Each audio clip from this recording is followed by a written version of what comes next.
Welcome to New Jump City, everybody, where we recap the week in American and Japanese sequential art. But not this episode. Today it's an all-American comic episode for now, because we have got a double issue of Jump this week.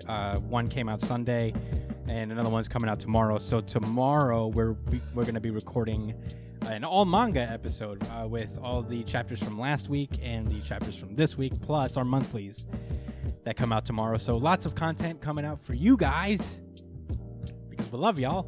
But until then, we sure do. Yeah, I'm going to introduce my co-host. He is the man, the myth, the legend. It is Joshua, Gangsta Time Cole. Called partner, but it should be called Gangsta Time. What up, Chris? Hello. What's good, Brian? Yeah. And what up, everybody listening? Hell yeah. Also joining us is my producer. It is my brother, Edgelord Big News Brian. What's up, nerds? Hey. I'm very excited for the show today. So excited. Let's get into plugs real quick. So we can get it started. You could find me at the Chris Espinal on Twitter and Instagram. Joshua Cole, where can they find you? That's at JD Cole _37. That's on Instagram. And the Twitter handle, NY Chillin. CHILLEN. All right. Brian, where are you at, my friend? You can find me at b.esp on Instagram and Twitter. And what else, Brian? And also my Twitch, whenever I decide to stream, you can find me at twitch.tv /It's Punchline. All right, hit that up. You can follow the show itself at New Jump City on Twitter and Instagram. Take part in the really good chapter of the week poll that happens every week. The one for last week is already done. I have the results. We'll reveal those tomorrow. I may do a new poll tomorrow afternoon. So if you're listening to this podcast before then, hop onto our Twitter, follow us on there. The poll will probably be up for like 10 hours because we don't have that much time. So yeah, follow us on there, and you can vote for your favorite manga chapter of the week. You can follow us on Instagram by the same handle. It is at New Jump City. Follow our theme song guy, DrumFoo, at drum_foo. Any comments, questions, suggestions, criticisms, anything like that, you can email at newjumpcitypod@gmail.com, or in the video where you're watching. If you're watching on video, we have a ton of episodes on our iTunes and Spotify and Amazon Music feeds, so go on to any of those. The links will be in the description of every video we do. And if you're listening on iTunes, the link to our new YouTube channel is in the description. I abbreviate words now. Description. But spoiler alerts ahead. It is time to randomize.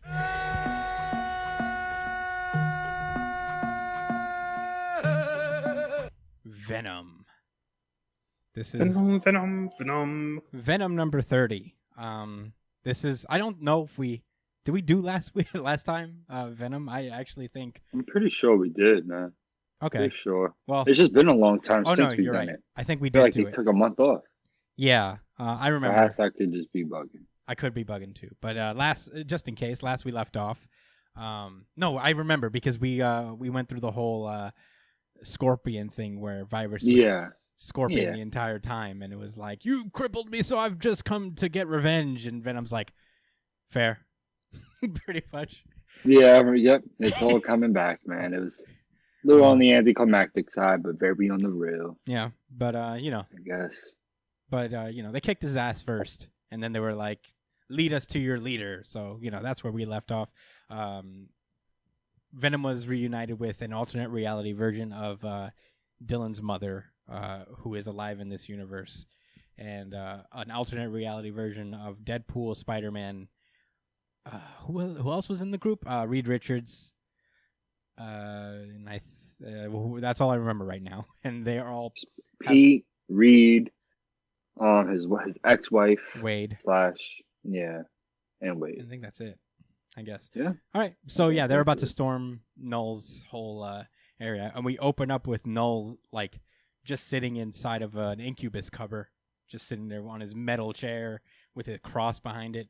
His name's not Null. What's his name? No, did I say Null? His name is Codex. Or as Oh, like Code we X, we yes. like to call him Code Edge. I remember that. Code Edge. Yeah. Yeah, that was a good one. So Code Edge is trying to reach into his symbiote network web thing to try and find Venom, but he can't because they're not of his universe. But on top of that, he tries to hone in on like Dylan because he is an alternate reality version of Dylan as well. So he is just trying to find the other Dylan, but Dylan just pushes him out, and he's like, "No!" It's kind of weird how ineffectual he kind of is in the grand scheme of things. As we learn down the It's road. a little weird. Like, wasn't he a super big deal? Well, aren't these the Avengers helping you? That's what I thought. But anyway, yeah, whatever. we'll get to it when we get to it Right. because it gets Water under the bridge, I guess. Yeah. So, you know, they're all like they're all getting ready to storm Code Edge's hideout. And there's a little moment where Annie gets her little heart to heart with Dylan. In her universe, Dylan is Code Edge, so she's just kind of freaked out by the mere sight of him as a younger version who's like good. So, you know, she's got some distance, you know, issues, some boundary issues with that, a little bit of trauma. But they have this little moment where they get to connect, and he gets to show her that, like, I'm not the same guy. I'm not gonna just wild out and be a villain. You know, I'm from a different universe, I guess. So, you know, they have that little bit of closure between them. Meanwhile, back at Code Edge's hideout, he's just confused by this whole situation. I guess he's got a camera on Dylan and Venom as he's watching them, just like, what is happening? Is that my dad? And is that me from an alternate universe? I'm very sad because my dad's dead in this universe, so it's a real bummer. And Otto's trying to explain to him is like, hey man, I guess they're from an alternate universe, that's why you can't really tap into their shit. And right in that moment, that's when Venom rides in on a fantastic car, blasts a hole in Venom in Code Edge's hideout, and they all take on the symbiote version of the Avengers, and they fight for a while. Venom gets a hold of Code Edge, which is pretty anticlimactic, because then as soon as he starts to hold him, he just starts whimpering in his hands, just like, nah, I can't do anything. You see, earlier when you mentioned about Codex being ineffective, I thought you were already kind of getting to that part. I thought you skipped way ahead. That's why I kind of no. went on with it. But yeah, I was a little disappointed. Like, damn, man, these guys, they are the Avengers plus Venom. Yeah. You know, and Venom's I like him as much as any other guy, right? Right. Venom's awesome, but come on, bro, you're not just dealing with the Avengers real quick. Yeah. It's not a big deal. My favorite panel is when Code Edge and Venom like start going at each other, and Code Edge just misses a punch, and that's when Venom like pulls off his little mouth guard. He just like yanks it off, like, come here, little boy. It's really kind of like he just clowned him real fast. And you know, he's like got him in a chokehold. Is like Eddie tells him, is like, I can't fight you, but my Venom symbiote can, so he'll just take care of you. I guess I'm not gonna kill my own son. But right when that's starting to happen, that's when fucking Scorpion gets his Iron Man suit back, and he's like, haha, now I'm here for revenge, Venom, fuck you. And he also gets dealt with very easily by the crazy Reed Richards of this universe. I was shocked. I didn't. Well, I wasn't super shocked because he kind of looked like he was slipping away all shady, kind of giving away the like, I guess the surprise factor of it. Thing. But I was still kind of like, oh man, I thought you guys came to a conclusion about that. Yeah, I thought you were cool now. Nope. You said something about locking him up. Yeah, something like that. Anyway. It's like, oh yeah, Venom's a good guy. I forgot. So yeah, the day is saved. They just kind of hold their own and beat everybody, and that's when they get Dylan and Code Edge to touch hands. And the secret to beating Code Edge is to give him a good childhood, essentially. Like, they start to meld memories because Dylan of our universe was raised by Eddie. Dylan of this universe was raised by Annie, and together their memories, it's like they were raised by both parents at the same time. So they combined their childhood experiences. Yeah, I mean, Brock wasn't there. So I thought that's what was supposed to be happening. Like they're combining the mom's experiences with the with Brock's. Yeah. And it's like, oh, together they create the full family. I don't know. It is a It little just didn't make weird, sense the because logic Brock of it. was not there until like, a couple months ago. Yeah, the logic of Right? it is a little weird because Eddie wasn't there for most of the time. Like for a big chunk of it, he thought that Dylan was his brother, so I don't know how much sense this makes. But in any case, Code Edge experiences so much joy and happiness at having a full family that he just goes comatose in Eddie's arms, and all the other symbiotes melt away on this world, and they save this universe pretty much. Well, that was heavily exaggerated, but and I know that was an incredibly vague way of putting it, but yeah, essentially That's what happened. What did I miss? The symbiotes did a thing What that they made melted him away. release all the other symbiotes. Yeah, It they was melted away. it was a very, very technical Venom thing, right? And No, you I just didn't. kind of I didn't hopped catch that. right over it. It's a big deal, bro. Well, you explain it then. I just did. They can just melt away. I said that they melted away because But you didn't say that he used his Venom magic. You just said friendship one day and childhood memories. a little bit. All right. Uh, Well, I gave you your shot to explain it, but that is. I was just I'm being sarcastic. But in any case, The point is, it just kind of happened. It was just, you just kind of had to accept it. Yeah. There was no, you know how it is. yeah. So they can't. So Crazy Reed Richards is like, I can't bring you guys home for about 5 years. So 1 year passes at some point, and then Reed Richards realizes because of the technological advancements that he beat out of this universe's Otto Octavius, he was able to create a device that brings them home in 1 year. So Dylan had a whole year with both of his parents, essentially. And now it's time to send Dylan back to Universe 616. They say their goodbyes. It's kind of it's a little sweet moment. And they arrive back to Earth, and everything is just pitch black. And that's where the issue ends with to be continued in King in Black. So I guess we're getting to it. Next month, I believe, will be the beginning of the King in Black event, in which I guess they'll finally take on Null. It's going to be a huge event, actually. I was looking into it. There's a lot of tie-ins, including the X-Men. They have a tie-in to like all of the X-Men. That always gets me excited. I mean, shit, remember the last time the X-Men was crossed over with Marvel event? Yeah. Shit got pretty crazy. Yeah, I'm Almost excited. had to call that Gangsta Time Part 2. Yeah, for sure. It's Almost. called Partner, but it should be called Gangsta Time. Yeah, I'm excited. As for this issue, it was a good issue. I feel like they had to wrap shit up because event time now.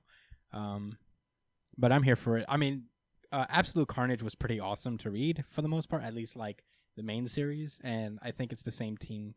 Like, I think they'll have Ryan Stegman back as the artist for King in Black, which I'm very excited for because he murdered it last time. He created the whole story because everything real. else I was. You know what? I'm not even gonna go there, man. No, it was great. a decent story. It was cool. It wasn't this super deep, layered, complex story that I imagined it might have been. Always had that little hope. But it was awesome, man. And the art was unbelievable, like you said. So Yeah. Man, I'm really excited. Yeah, me too. Last time with Absolute Carnage, it was more the tie-ins that we had an issue with.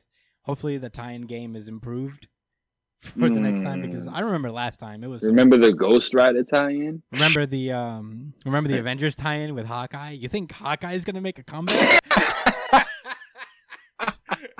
Wait, what is he doing right now anyway? I don't know, but I remember he You fought don't his know, way bro. from. It's one of your Probably favorites. saving the No, galaxy. for real, is it not? What? He already did, Brian. Where is Oh he? yeah, Brian, you weren't here for No, that. he's out there, handling Avengers level threats with just one arrow. Brian, Man, as per usual. Brian, let me tell you what he did last time. Last we saw Hawkeye, he was in California. He was in the West Coast Avengers team. Good book. Uh huh. I miss it every day. But Yeah, he in Absolute Carnage. Carnage basically infected a whole ton of people, and that reached out to California. So Hawkeye fought his way from California to New York. I remember this. I was inspired. Yeah, He made me want to become an archer myself. Oh, dude. And I was incredibly chagrined. Yeah. Honestly, like, I don't know why Superman exists when you have Hawkeye, For real. you know? Because they're in different universes. That's how it works. Oh, and it's not like right. overlap. You know what I'm saying? Right. Yeah. No, but I was thinking, like, if Hawkeye, like, since Hawkeye is such a multi-dimensional being, like, powerful being, like, he can shoot an arrow Jesus from Christ. one issue Is this my fault? to another. Is this what have I created this? Yeah. Situation? Sorry. like Hawkeye That was shoots an arrow through a panel and it flies through and hits, I don't know, fucking everybody. whoever. Bruce Banner. He killed it's Bruce the Banner, by the way. Batman He's who one of the only laughs. people that killed the Hulk, actually. Arrow hits him right in the forehead. Oh, yeah. That's not Cap either. That's You're right. not Cap. You're right. He was one of the That few people. before to he could actually- switch to the Hulk, That's true. he's bam, caught you. Squam. Caught him. Blam, caught him. Anyway, that was Venom. Oh, Good yeah. issue. Had a good time reading it. Not mad at it at all. Pretty good. But without further ado, we got a bigger fish to fry. It is time to randomize. The death metal books. We have 3 today technically because apparently I had just completely missed that Justice League came out last time. So we're behind an issue on Justice League. We're starting with Justice League number 56. I like this cover a lot. I think it's a well-drawn cover and very indicative of John Johns' journey. Oh, you know his what? It entire was life. a very well drawn cover. Yeah, it was. I'm not even. No, all jokes aside, it looked nice, and it was like, yeah, that's our John Johns right there. That's Makes our total John sense. Johns. You know how you see a cover and it's like dramatized and all of that. Mhm. I knew I didn't have to like guess and think, oh man, it ain't gonna be like that. Yeah. I was like, yeah, this is actually what's going on right now. Yeah, that's actually very Accurate. true. This is the most honest comic book cover that we've seen in a while. Mm-hmm. But last we left off with the Justice League, they were facing off against the Mindhunter, which is an alternate reality version of Bruce Wayne where he absorbed the Martian Manhunter's powers.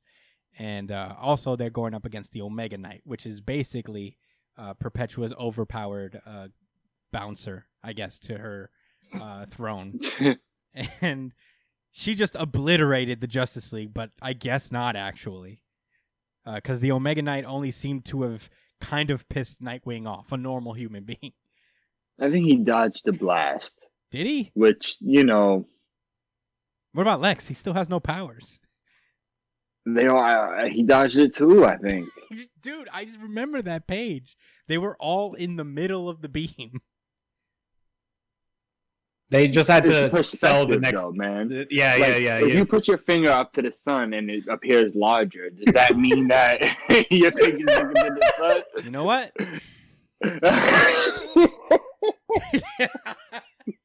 No.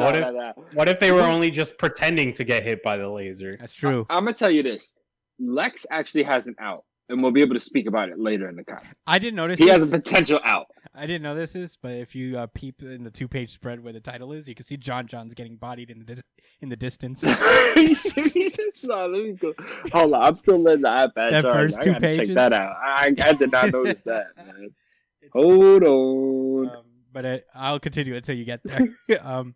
So also while they're getting obliterated by this beam, Hawkgirl just said, "Fuck you guys, I'm gonna go save John Johns," and she ends up inside the Mindhunter's little mindscape thing, where all that exists are 2 comfortable chairs because Bruce is bougie no matter what universe he's in, and For a sure. fire pit in the middle.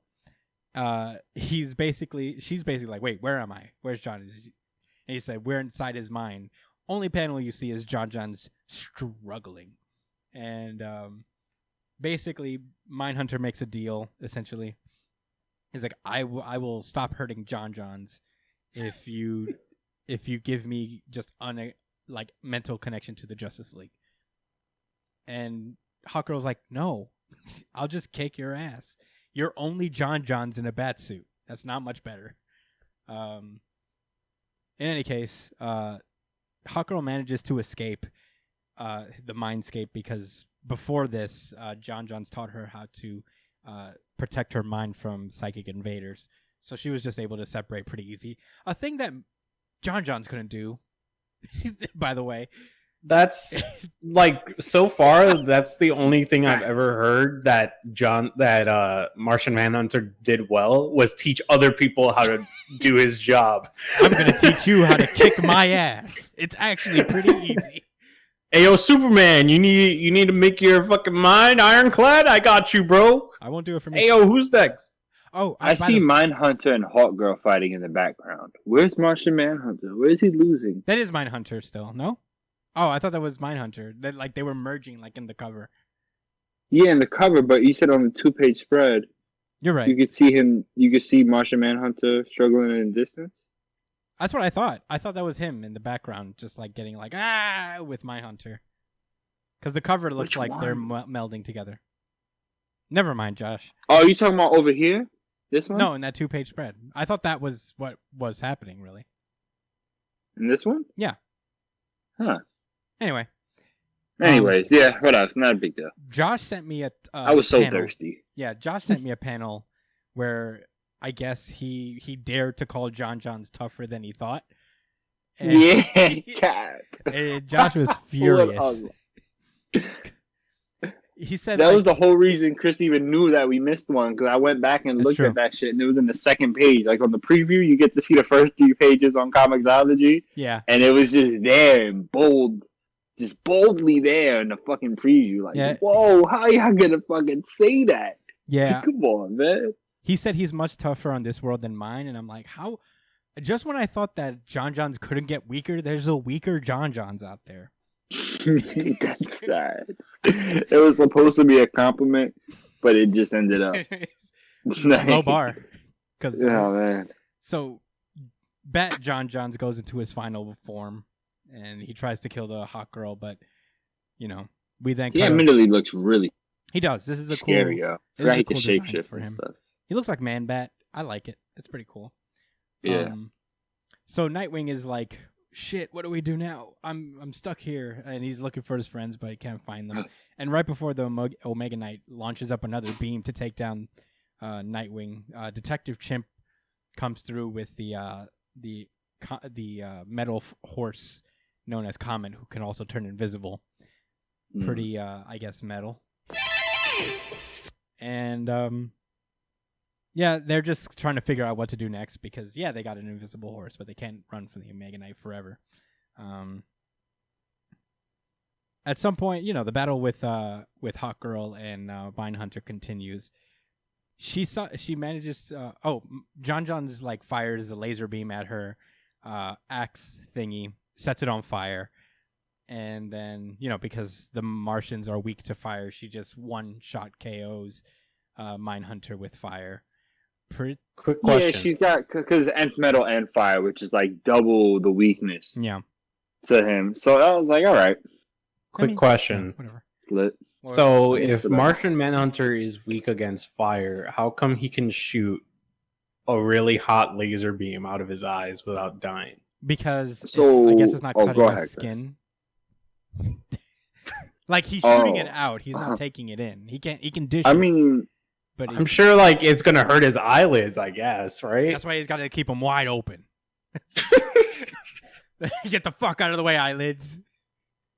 I think the rays that he shoots from his eyes, I don't think that it's at that temperature in his eyes, or I think it becomes that one as it goes out. And I know what you mean. Whatever. No. He's not setting himself on fire. Josh, I think you have a point. Your boy Dobby. You know what I'm saying? I think you got a point, Josh. It's more like his eye beams aren't fire.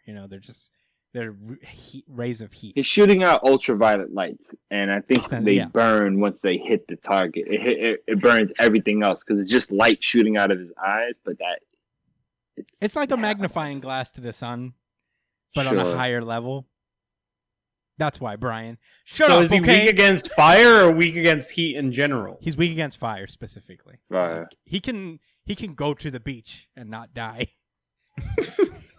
I mean, yeah, Martians all about like kind of replicating their cells and configuring them and stuff. And I guess fire just kind of messes with all of that. You know, it burns through it.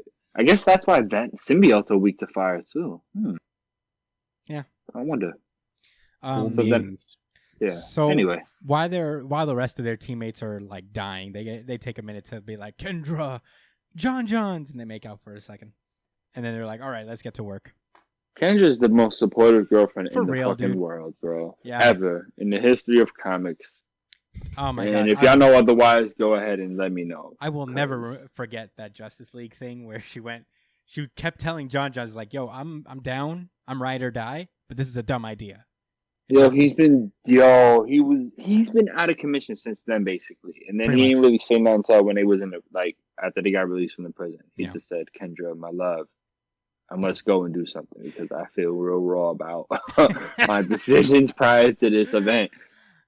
And she was just like, "Oh, All right. I mean, Wonder Woman gave me I'm a down whole for you. I'm in your corner."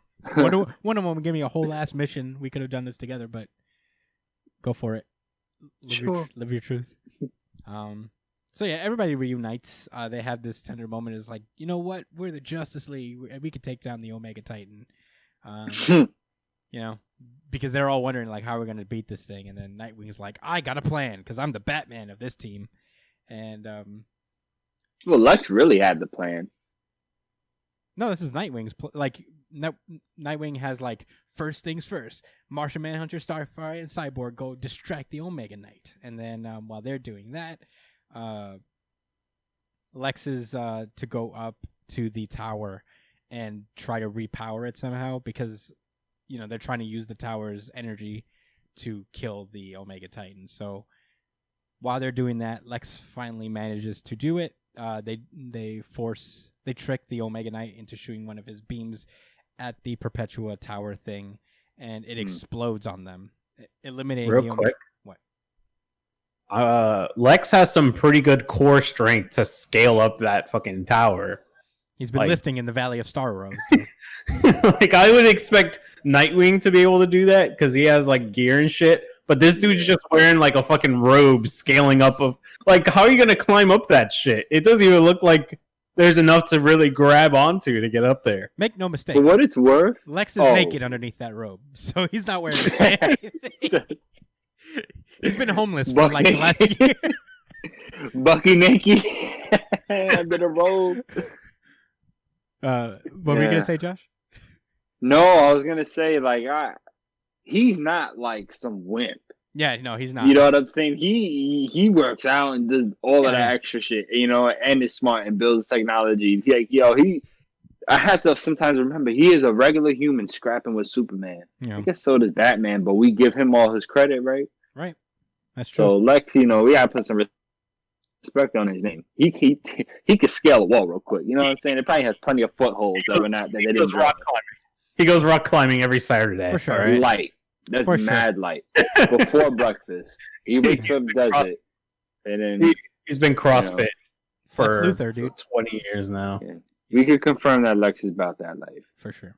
And we said we was gonna do this chapter briefly. Ha ha ha ha ha. We got I time. love how this podcast goes though sometimes. We got time. So, the yeah. tower is destroyed and the day is seemingly saved, but turns out not so fast. They have a whole nother set of problems to deal with. The Legion of Doom is now free because and they're not And all three of them have an attitude. I mean, yes, because the last time we saw them, they were thoroughly betrayed by their best friend in the whole wide world. So they're not thrilled, Why can't they just be like, I'm just gonna go home now. Just drink a nice cup of tea, relax for a bit, Because villains can't be happy, Brian. They can't just take. They can't just take a victory. They can't take a W and then walk away. They have to be extra about their W. This is a net positive for them, and they just couldn't resist. We now start with Justice League number 57. we start off with a little bit of a flashback from Nightwing, just being like, man, I thought the League was so cool when I snuck in to see them as Robin, and now I'm the leader of the League. You know? We cut back. Nah, bro, I feel like we gotta. Yeah, no. I would like I to was break just that about down to. a little bit. Huh? I was just about to like break it down a little bit. Go for it. Yeah. Wait, the Nightwing. I was or about what to just happened- break it down a little bit too. Man, listen. Well, it seems like I mean, you I'll kinda give you the skipped honors. over- Go for it. Just kind of, get some. No, I was gonna moves do the in. little exchange with Hawk Girl too, but if you wanted to go for it, Nah, man. Nightwing kind of shows a huge vulnerability here, and I guess one that we don't normally see. I guess like in a lot of American comic heroes, at least me personally. But he brings up the story that when he was younger, obviously maybe while he was still like a Robin, he was looking up to these other Justice Leaguers, like, man, they got this shit on smash. There's nothing they can't handle, and he really looked up to that and idolized that, like any of us would, I guess, in that situation, right? I mean, we idolize sport figures and really smart people that I listen to and stuff. So shit, niggas was saving the world with superpowers. Hell yeah. Anyway, but then he talks about how they lost. They took a heavy L. And it was really hard for him to kind of deal with that because he's looking at this invincible Justice League that always figures it out. Yeah, I guess they have. That's how it's been written. And he was scared. He was scared. He didn't want to deal with it. He didn't want to like be a part of the process of thinking. He just wanted to get away from it. And that's kind of what led him to go on this mission in the first place. And I don't know. I didn't really care. I mean, we've already said before how, this Death Metal series is kind of like not the greatest event ever. And that's kind of putting it in a really nice way. And it was my interest was really peaked here with this moment. I just liked it. I thought it was a little different. And it carried some momentum. right? Because, they touched back on it at the end of the chapter. Yeah. At the end of the issue. All right. Yeah, they do have the moment There we where like he and Hawkgirl have the moment where they're talking about going to free the Legion of Doom, and it leads us into the current events where he asks her, "What are we gonna do once the Legion of Doom is free?" And 2-page spread, the Legion of Doom is wilding out, just trying to kill Nightwing, and that's when Johns comes down and is like, "Enough!" Separates everyone, and I'm like, "All right, John." I hope none of you have a lighter. It takes a minute. Everybody takes a second. It's like nobody. Oh, flamethrower's not here. Cool. The flamethrower guy. Remember the guy from New Crisis? Yeah. Cool. So like the Legion of Doom takes a minute and is like, "Fuck, there's more heroes here." And then Sinestro loads up his like ultraviolet powers. But that's when Lex Luthor is like, "I've come to rescue you, Legion of Doom." They're not having that. Sinestro And he looks at him like, drops an ultraviolet construct of Lex Luthor in his big Luthor suit and just slams. Yeah, that's down. creative as fuck. That is very creative and petty. Yeah. Yes. mostly petty, but yeah. Creative. Why you hitting yourself? Yeah, pretty much. He slams his naked body down into the ground, and it's like He's scarcely clothed, but His ultra fit. his going commando, his going commando body to the ground, and is like, "You betrayed us to Perpetua."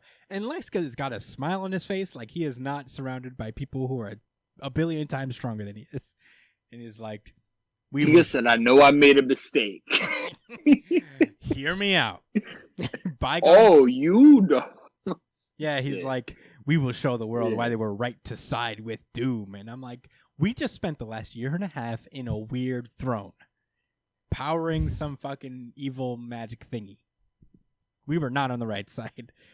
I guess they're about to body Lex Luthor when Starfire just blasts Gorilla Grodd away and is like, "Lex will face the consequences, but he needs to be alive when we do it. So if you want to kill him, You'll have to go through us. And Legion of Doom is like, okay. And they start fighting again. Pretty much. And Nightwing tries to get Lex away. They try to get on the fucking invisible horse pony thing. But then Detective Chimp realizes, like, oh, you guys didn't kill the Omega Knight yet. You just got rid of his arm. And it is just towering over them. I thought this panel was actually really cool. It was, like, scaled very nicely. Yeah. The Omega Knight is just, like, unleashes a blast.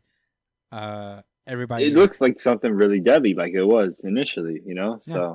But everybody survived it, of course. yeah, they ain't chumps. You know what I'm saying? I mean, they people survive hits from Galactus and stuff, right? Yeah, for sure. It's all right. Yeah. Okay. Why does the Omega Knight have like a bunch of chains on him? Is that like just an aesthetic thing, or was he like chained up before? It's an aesthetic thing, I guess. So he was like, "Oh, this would look pretty nice." They don't make before I obliterate the Justice League. Let me put everything's metal, bro. Brian, they don't That was make definitely by the Batman Who Laughs design. He was like, hell yeah. No, dude. He's like, let me hit up a hot topic real quick. You guys are missing the point. It's that they don't make belts his size. So he's so big, he can't. So yeah, you know, they're just like fighting the Omega Knight now. Sinestro does this cool shield, holds him back for a second, but Nightwing is like, fuck out of here. We gotta he saves him. He saves Sinestro in the last minute. And he's like, all right, we can't just like ignore this fucking giant monster. So, you know, he pretty much bands everybody together. And he has Johns create a psychic link between the Justice League team and the Legion of Doom team, and they do a new plan. He can like cancel that, right? Later, like yeah, he can just be like, "Yep, no more psychic link between you guys." Yeah. Nobody amongst this team really has psychic powers. Don't worry, I don't think this was a mindset. Yeah. By Snyder. For sure. I think it'll be great if one of the villains just started to troll them by like thinking of stupid shit the whole time. Yeah. I mean, that'd probably be Grodd. He is a but in any case, new plan is a little bit of similar to the old plan, you know, distract the Omega Knight again, so that Lex can go over to the tower and repower it, using the ultraviolet powers of Sinestro. They use some of his energy to kind of power the tower as it stands now, and then they unleash another blast straight through the Omega Knight, defeating it once and for all. It's a pretty cool moment, honestly. Sinestro is my favorite in this group of villains, so I'm glad he got to do easily, man. Sinestro's the man. Yeah, that was the only thing about Rebirth I didn't care for about how they treated Sinestro, but it's all right. Yeah. Had to be some casualties. And BT dubs. This means Sinestro used all of his ultraviolet power when doing that, so he'll be back to also the rest of the Doom forces that they had latent within them, which That's true. I guess the Still Force and the other thing, the Atlantis thing. The weird. No, not the one, the anti-Amazonian shit. The tier of the. That was Atlantis. I think they got that from Atlantis. That's what I was thinking of. I could be wrong. It was weird. It never did anything different. They just said they had it, and it was just like, okay. This was like what? They played Barbara. This was like a year and a half ago. I don't really recall. Yeah. To be age. So I'm over it. Yeah, the day is saved. Everybody is like around. The Legion of Doom is still pissed, and they're like, "We're gonna kill Lex now for sure." And then and Lex is like, "All right, stop it. That's enough. This is very counterintuitive for what we want to do. I got a man out there. He's going to collect what we need to finally take down Perpetual once and for all. You kind of need me around for that." And we all know that guy is actually Lobo, who is going around collecting shards of the 10th metal that they used in the original metal. Yeah, it was actually a pretty funny story. I don't know. I'm not going to share because I don't fully remember it enough to tell it. But that's the gist. Yeah. So, yeah, everybody just makes peace, and they're like, Johns is like, will you be on the side of good? You know, it's like, he traps them in his mindscape, and he's like, "You rejected me then, Lex. There's a saying on Earth that we also had on Mars. If only I knew what I knew then, what I know now back then. So, are you going to be the same old Lex, or are you going to do the good thing?" Lex doesn't particularly answer. He just creates a boom tube and teleports himself and the Legion of Doom away. And at that point, I forget. I think Cyborg says, like, "Wait, he had a boom tube the whole time? He could have just brought us here by teleportation." Yeah, just like that. Like, god damn. And then we close out with the closing of the loop that Josh mentioned earlier. Is Nightwing brings his league together, and he recalls that by the time he saw the league when he was a kid, he thought they were perfect, larger than life. But over the years, he saw them struggle, and he showed them their biggest failure, and it scared him at first. But now he's reminded what the league really is: a group of people that, no matter what the challenge, they do what they have to do to inspire each other to be heroes. And it closes out with Lex arriving on the scene as Batman, Superman, Wonder Woman, Swamp Thing are all fighting the Castle Bat, who is now a massive mech for some reason that we'll find out soon. And Lex Luthor blasts a hole straight through it with the Legion of Doom headquarters in the really cool final page of this issue. Very, very fun issue. Had a good time with the Justice League, honestly. It was kind of okay at first, but I feel like the last two issues were pretty good. We didn't nearly go as hard on John Johns as I thought we would. I thought there was going to be a straight-up roast fest, but I guess there's only so many times we could beat that invisible horse, Yeah. Yeah. I mean, it was the cover, man. It was the cover. They let us know. Yeah. They didn't try to sugarcoat it or nothing. It was like, yeah, man, come on. You know what time it is. Don't be surprised. Just let it go. There were no illusions of John Johns really triumphing on his own. Are there any John Johns fans left? And I mean, like, number one fans. Like, nah, fuck that. He could beat Superman and all of that other shit. If they are, comment below. Let your there's no way they listen to us anymore. Yeah, we would have heard from them niggas. They probably the reason we got Susha strike, man. Yeah, they snitched on us to Shueisha. Sueisha. I say by the way, I say Sueisha. Okay. It says Susha. I say Susha like that because I wonder why up here. I wonder why Martian Manhunter is always on the opposite side of the room from Starfire. Any thoughts on that, guys? What? My thoughts are you are definitely reading way too into that. I've never noticed that in my life. I never noticed that. But in any case, we have another death metal book. Maybe because she has fire coming out of her fucking head. Is that what you are alluding to? Chill Starfire, 6 feet away. Yeah, I don't know when you decided to do all that extra shit with your hair. I remember when it was just hair. I recall. Now I gotta keep away from you. Yeah. Let's move on Legit. to Dark Knight's Death Metal number 5. Last we left off, the Justice League were getting manhandled by the Robin King all by himself. And that's when the darkest Knight, the Batman Who Laughs, comes down, and he's like, all right, peace out. I'm going to fight Perpetua now. So I'll leave the Castle Bat to finish you guys, and deuces wild. And the Trinity, Harley Quinn, and Swamp Thing are all fighting the Castle Bat. This is actually where we left off on Justice League. We all know what happens here. They're on the ropes, fighting their asses off here against the Castle Bat. He's about to smush Wonder Woman, but that's when the Legion of Doom shows up and saves the day by... Essentially, the Castle Bat is a Bruce Wayne that infused his soul into Gotham, and that's why he's this building mech. So what they did was they pulled his soul out of this thing and then transferred it into a Brainiac Gotham bottle thing, where Gotham is inside of a small snow globe. Harley Quinn immediately dispatches it, killing the fucking castle bat. I would have liked to keep it personally, but I guess I guess I'm the idiot, huh? I mean, he's not getting out of there, I guess. So I guess it was a little excessive. But in any case, Whoa. back on Earth 49, Perpetua is still doing her thing, either subjugating or destroying worlds. And that's when Batman Who Laughs pulls up. And I thought they were already at this point where they were fighting, but yeah, because the other story focused on something else. Yeah, you know what I'm saying.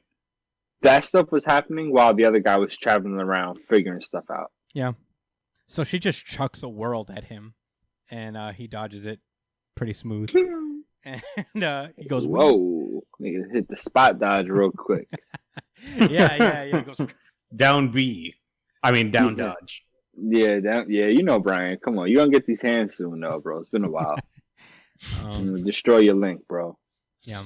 In any case, you had one day, bro. Yeah, one time with Mario and Link. I remember the beginning of Smash 4 before I played it. You got me. I remember that. Anyway, yeah. You can't get caught up in your Smash Bros talk, dude. I won't. All right, so essentially they are all gathered in the Legion of Doom headquarters watching the battle commence, and they're asking, okay, so, what now, Lex? And this is a really long, complicated plan, I guess. At a certain point, Lex explains that, all right, so what we're going to do instead of thinking big, our problem is that we've been thinking big, we got to think small now. And in so many words, he goes back and he starts to think about when his dad talked to him about like being this kind of insignificant speck in the universe. So just like when he would visit this planetarium and he was like spooked out by one time the planetarium's video of the universe creation went backwards, freaked him out. He talked to his dad, and his dad was like, yeah, that's just kind of what's going to happen at some point anyway. So it's not necessarily wrong. The sun's going to envelop the whole universe. So, just try to get as big as you can right now while you can. And that's kind of what what has set him on his path to be bigger than everybody, and just kind of, it gives a little bit of a crux as to why he has such a beef with Superman, because nobody can be bigger than that guy. He's so fucking big. No matter what. Yeah. So he's basically like, and Batman's like, okay, so what's the point? We need crisis energy to fight Perpetua. And that's when Lobo comes in, who has been collecting shards of the 10th metal, as we said before. And this is where I get a little bit like memory fucked up.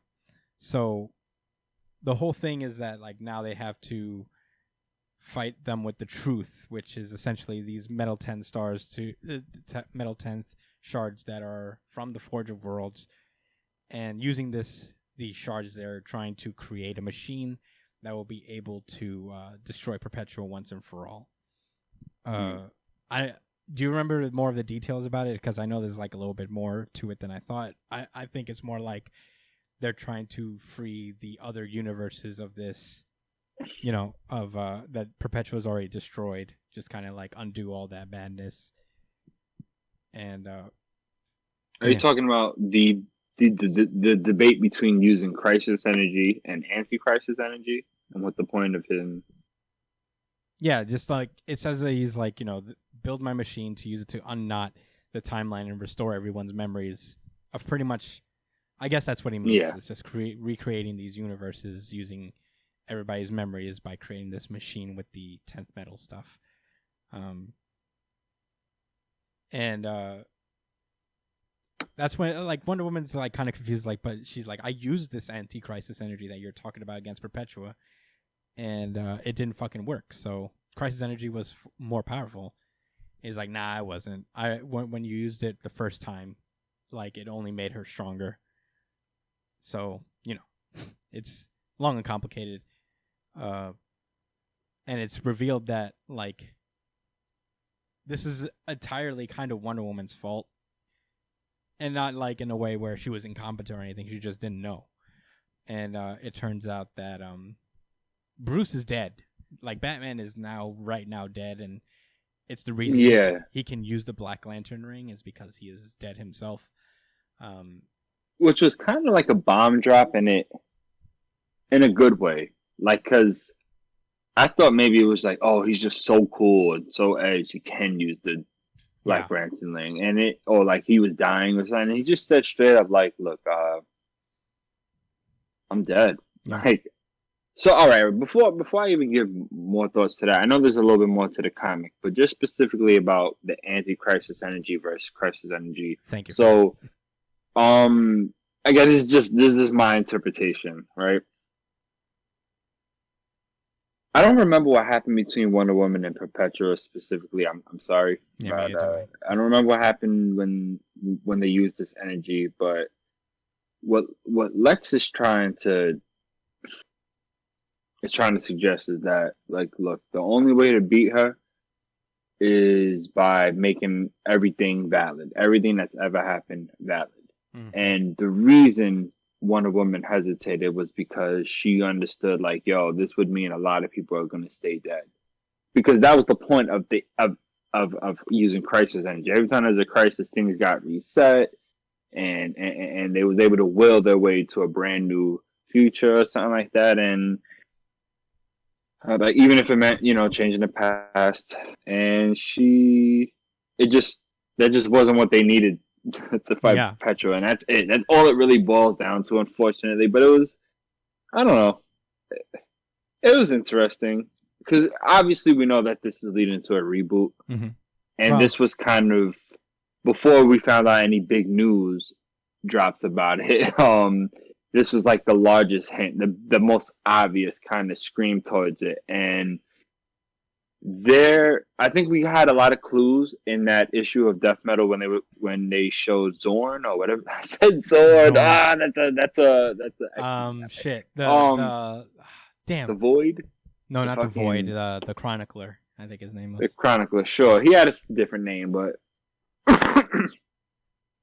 yeah, he was really kind of glorifying the point that, oh man, these beautiful stories that are told with this optimism, like, regardless of what happens, like, these people make wonderful situations. So it was he was implying that reality changes on a whim based on their will, that they create these situations. But he was also saying, on the other hand, that this reality isn't unique because that happens, because their character and what goes along, and their quote unquote stories that happen are so impactful and so powerful and strong that it can make anything happen. So I guess again, this is all like just piecing it together, right? Like, because it's not explicitly implied, but now I know that that's what he's saying. Like, look, you don't have to be afraid of facing whatever the consequences of doing what we need to do is. That we can move forward, and everything's still going to be okay, because that's who we are. We're going to make a way. Again, this isn't explicitly said, but this is just from interpretation. Interpretation, and then what I know now also after the fact. Right. So yeah, it was nice. I felt like it was kind of deep. Yeah, I agree. Between the characters, it was a really touching moment, because it was like Wonder Woman being weak-willed, which is really different. We don't really maybe not weak. I don't know if weak-willed, but her vulnerable. Character is opposite of that, right? She's like, I don't know about. I think like you meant vulnerable more than weak-willed. Yeah. But like, she was really no. I say weak-willed because when she had her moment of hesitation, when you're saying, oh, this was all her fault, that was her not being decisive. Because honestly, personally, I feel like you can't weigh lives. You can't say that the lives of many outweigh the lives of one. I just don't agree with that, and I guess that's a deeper conversation for another day. But we're talking about the end of reality, or at least the enslavement of life as it is. Yeah. So if you had to sacrifice your friends to do that, that is the right decision. I hope that none of that would ever happen in our actual life. And you know what I'm saying? But if it came down to one of you guys and y'all had to make a decision and I was gone, come on, son.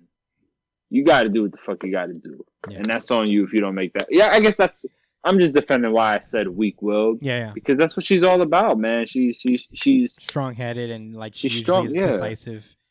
She would kill a motherfucker. Even when it's hard, to, she doesn't make the easy decision. It was just that. Yeah. She was human for a moment, and that's okay. Yeah. She was vulnerable, and that was cool. Yeah. I like this, man, because I really didn't care for this event, and I really liked the last 2 issues.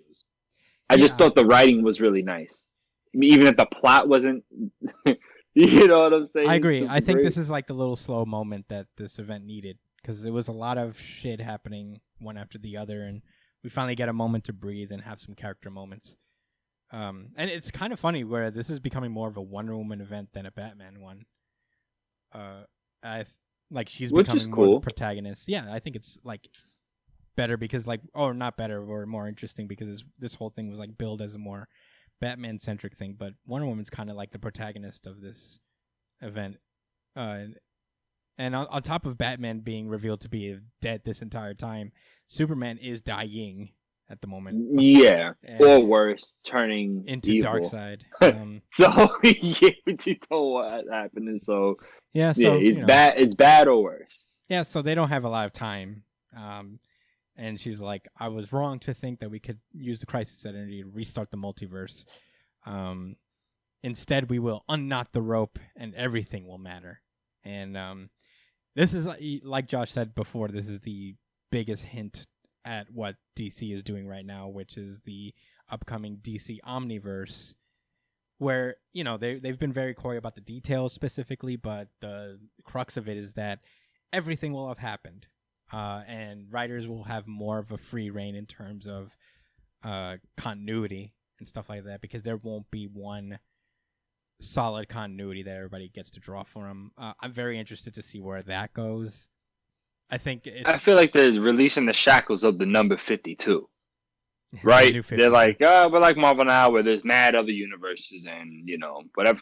Well, things because can Marvel's happen. not even doing this, where I feel like they're just like, all right, for a while there won't be like a shared universe event like this where everything is going to be affected all at once. Where people will be able to tell their stories without, any kind of like pressure to adhere to what we're doing as a company. There'll be more like standalone-ish stories, and I'm kind of down for that as someone who's suffering from event fatigue. But I guess we'll cross that bridge when we get to it. Let's get through this event, which we get to one of the coolest ideas of this event, where Wonder Woman turns to Lobo, and she's like, so that thing about your healing factor, is that true? And I knew immediately what she was thinking in this moment. And Lobo's like, yeah, buddy. And, Superman goes down to recruit the villains of the DC universe that were shackled in by Perpetua. And Wonder Woman goes over to the Rock of Eternity, which is the home of Shazam, essentially, and is like, we have to go through down there. That's the straightest route to the forge, so we can create our machine. And Lex gives her the Journal of Carter Hall, because it's the most shared and thorough account of the DCU's history, which is very smart, honestly. Yeah. Because if you guys know Hawkman's story, he's a person who's constantly reincarnated through time. So he's been through the entire DC universe, essentially. And his journals will provide the guide work for what Wonder Woman has to do to essentially create the Omniverse. So she goes down with her army of fucking Lobo, the army known as the Main Men. Huge fan. I love that. Because if you don't know, Lobo's powers is that like he doesn't just heal, like if he can essentially regenerate himself with every wound. So, or he can like recreate himself out of a drop of his blood. Out of a drop? Yep. It's just. I thought maybe he just had to cut a finger off and then just that'll sprout, and then he cuts a finger off and that'll sprout. It's similar to like Wolverine's healing factor, is that he can like kind of respawn out of a blood cell if he wanted to. Yeah. But Lobo is like that much more, because he can actually like just shadow clone jutsu himself. using his own wounds, which is hell yeah. Whoa. Meanwhile, the Superman... Which one's the real Lobo then in that? Whatever. It won't I feel matter. I have They're a feeling all it's the one of real those- Lobo. At this Yeah, point, they're like, we're hitting the sure. reset button. It doesn't matter what we do at this point. So the Supermen are all outside of the Earth. They have to just like blast their way into the it through like the core of the multiverse, which is the Earth, and to do that to destabilize it. So I guess it makes it easier for Wonder Woman to like create the Forge and all that stuff. And they're doing this all while Perpetua. This was so dope. This is just so dope. Yeah, I agree. Why couldn't they have this interaction like the whole? Why couldn't this Whatever. come sooner? But we'll get to that when we get to it, I feel. Meanwhile, Perpetua and the Batman Who Laughs are still fighting in space, but then they realize, wait, what's going on over there? What are you doing? Yeah, huh? Mid scrap. Wait. Pause. Time out. He's like, ha ha ha! I'm gonna kill you. Yeah, pretty much. Yeah. And Batman Who Laughs for the first time in this entire event is nervous. He looks over. He's like, "Wait, what? What are they doing?" Oh, that's bad. No. Yeah. He had no idea in their mind that they was gonna really be that reckless. Yeah. Have we dropped the bomb already? Like, what's happening? I don't think so yet. They're gonna fucking destroy the Earth. Oh yeah. That's so that they can't use the Earth to generate the dark multiverse worlds anymore. Yeah, pretty much. Dude, wow. Yeah, Wow. Batman Who Laughs is not thrilled, so he tries to get away, but Perpetua's like, "Where do you think you're going, bitch?" He can't go anywhere because he's still fighting Perpetua. So he just sends his alternate dark universe Earths after them. He like flings planets at Earth. And while Superman and his team are getting to work, Superman just gets up. He's like, "Oh shit! I sense his evil Earth's coming," and he turns over to everyone. The army of the dead, led by Batman, and the villains. Sergeant Rock is in the background, and shit's about to get real. More evil Batman show up, and Oh yeah. Everybody's like, "Shit! What are we gonna do now?" And I think that's Guy Gardner who says this. Oh no, wait. Donna Troy, Wonder Girl, says, "We do what Diana told us to do in her speech. We fight like there's no tomorrow." As a bunch of Earths are raining down on our Earth, and hell yeah. Yeah, I feel like this could have happened way sooner, and it made this event a little bit more interesting. But I'm all for it. I hope we get some actual cool fight scenes out of this. We still have... I mean, the fact that it's so many Earths coming means that, no, I don't think we're going to have any epic solo fights. Well, at least I'm not counting on solo fights. I meant at least get some cool army fighting scenes where stuff. Yeah. It would be cool to get some dope big art from Greg Capullo where he's drawn a bunch of superheroes in a 2-page spread or something. But yeah, I guess death metal's kind of won us back. We were waning off, or at least me. I don't know. I don't want to speak for Josh and Brian. I'm excited for. Yeah, I was definitely waning off. Yes. Yeah. So I'm glad. Yeah. And you know what? I opened that possibility last time we were talking about it. Maybe this is just kind of a slump, but what's been happening so far has not been great. But with these Justice League books and this death metal issue, feels a little better. And I don't know. I think we have 2 left for death metal. I could be wrong. Maybe it's 1 or 2, but I'm excited to see where it goes. You guys anything to say before we go? All right. Let us randomize. Rockito punch. The X books. Okay, so we have 3 of these. Starting with X-Force. This is part 17 of 22 of 10 of Swords. Last we left off, Wolverine just gave up 2 points to Arako. Yeah. So, Like a dunce. like a big dummy boy. And, the battles just continue, which I thought... I mean, it's not his fault.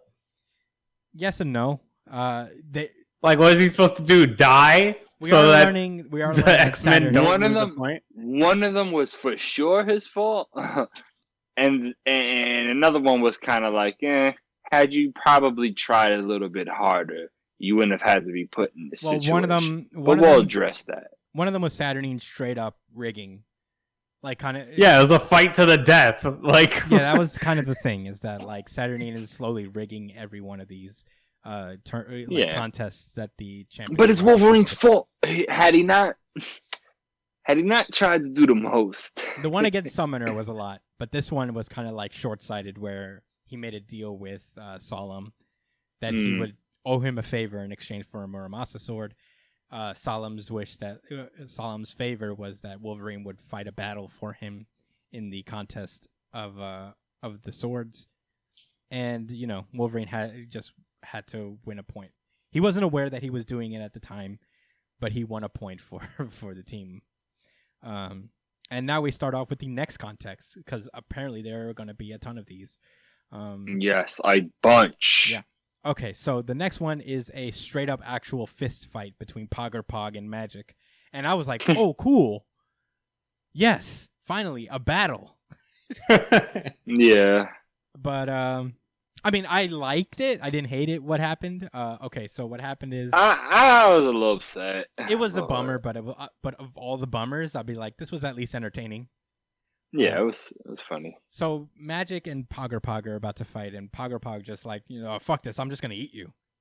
And Magic lets it happen because she figured something out about Pog. She gets eaten, but she reemerges out of Pog's mouth with the real Pog.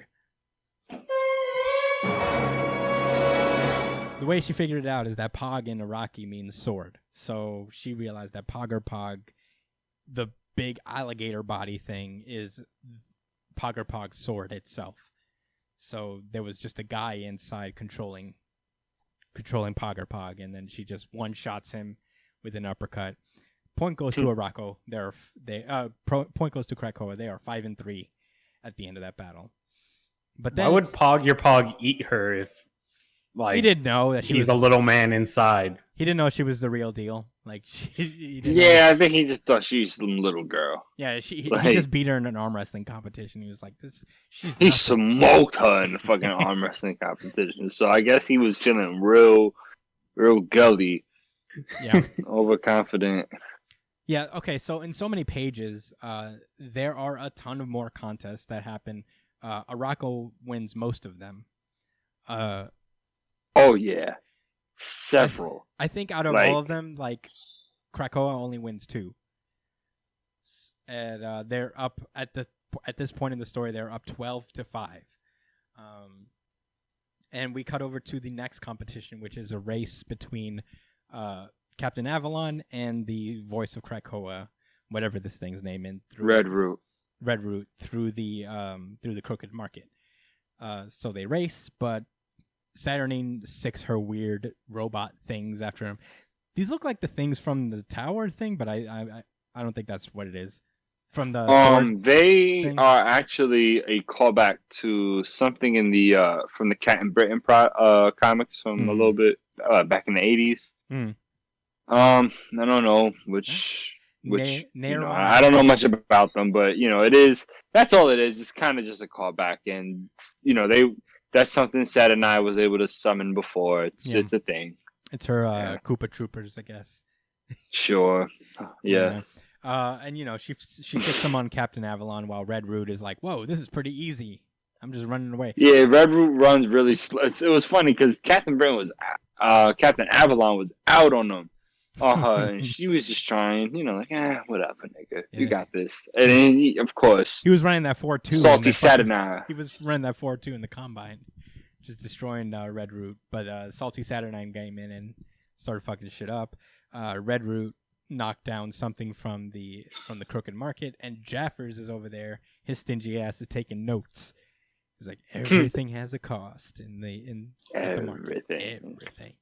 and Redroot wins the competition because Captain Avalon is otherwise occupied.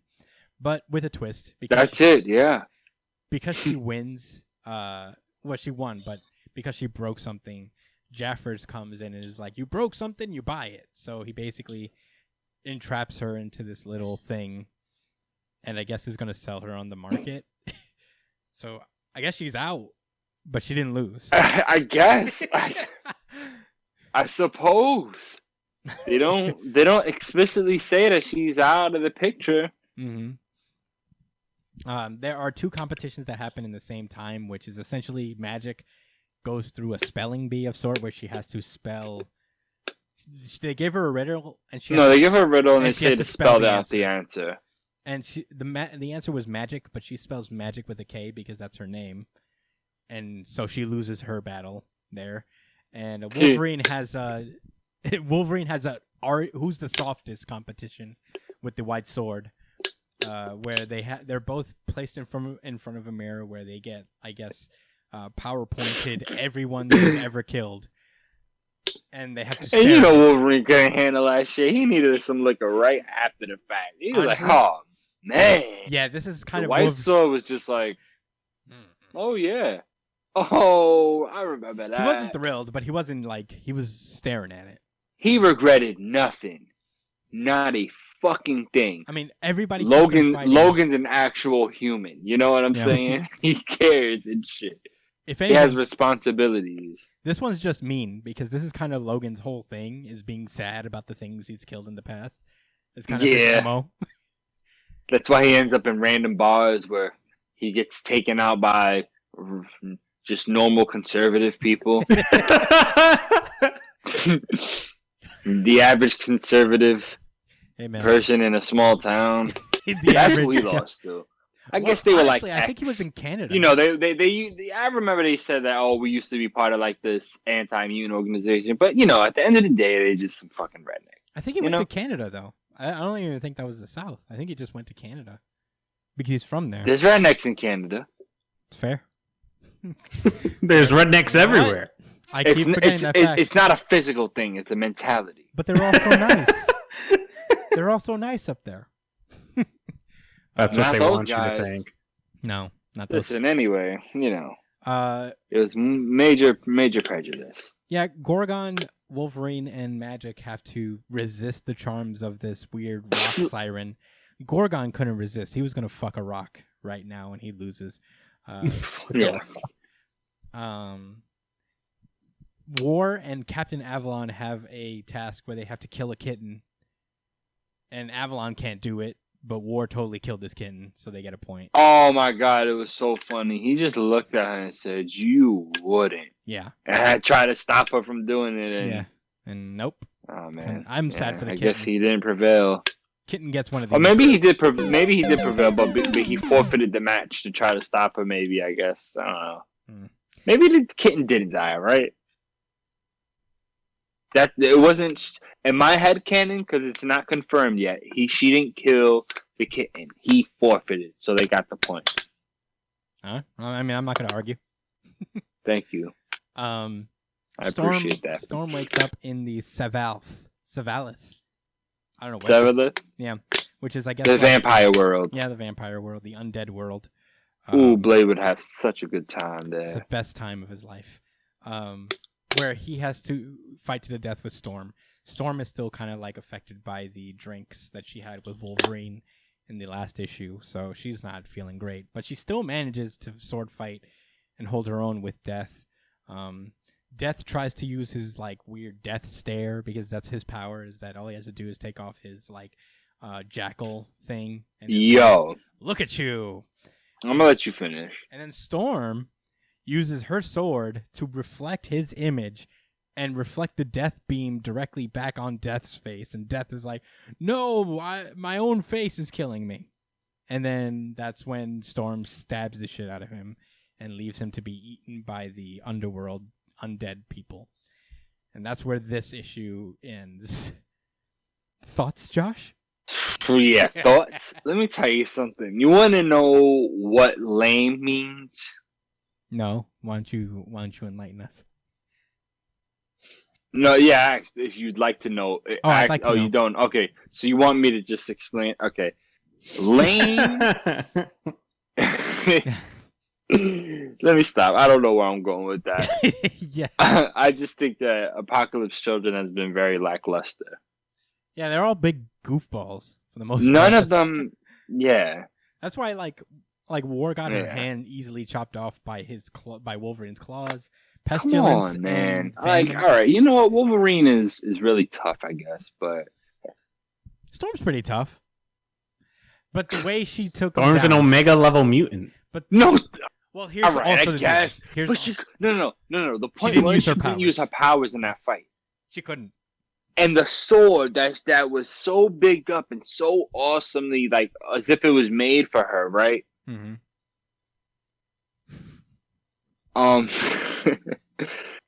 Watch the YouTube, guys. It's certain shit you don't see. You can't hear. You can't hear the audio, the video cues. Anyway, no, man, I thought it was crazy because, like, yo, you're one of Apocalypse Children. You've been fighting wars forever. You know what I'm saying? Your name is for Death. Lifetimes of Okoro. You have her on experience and edge.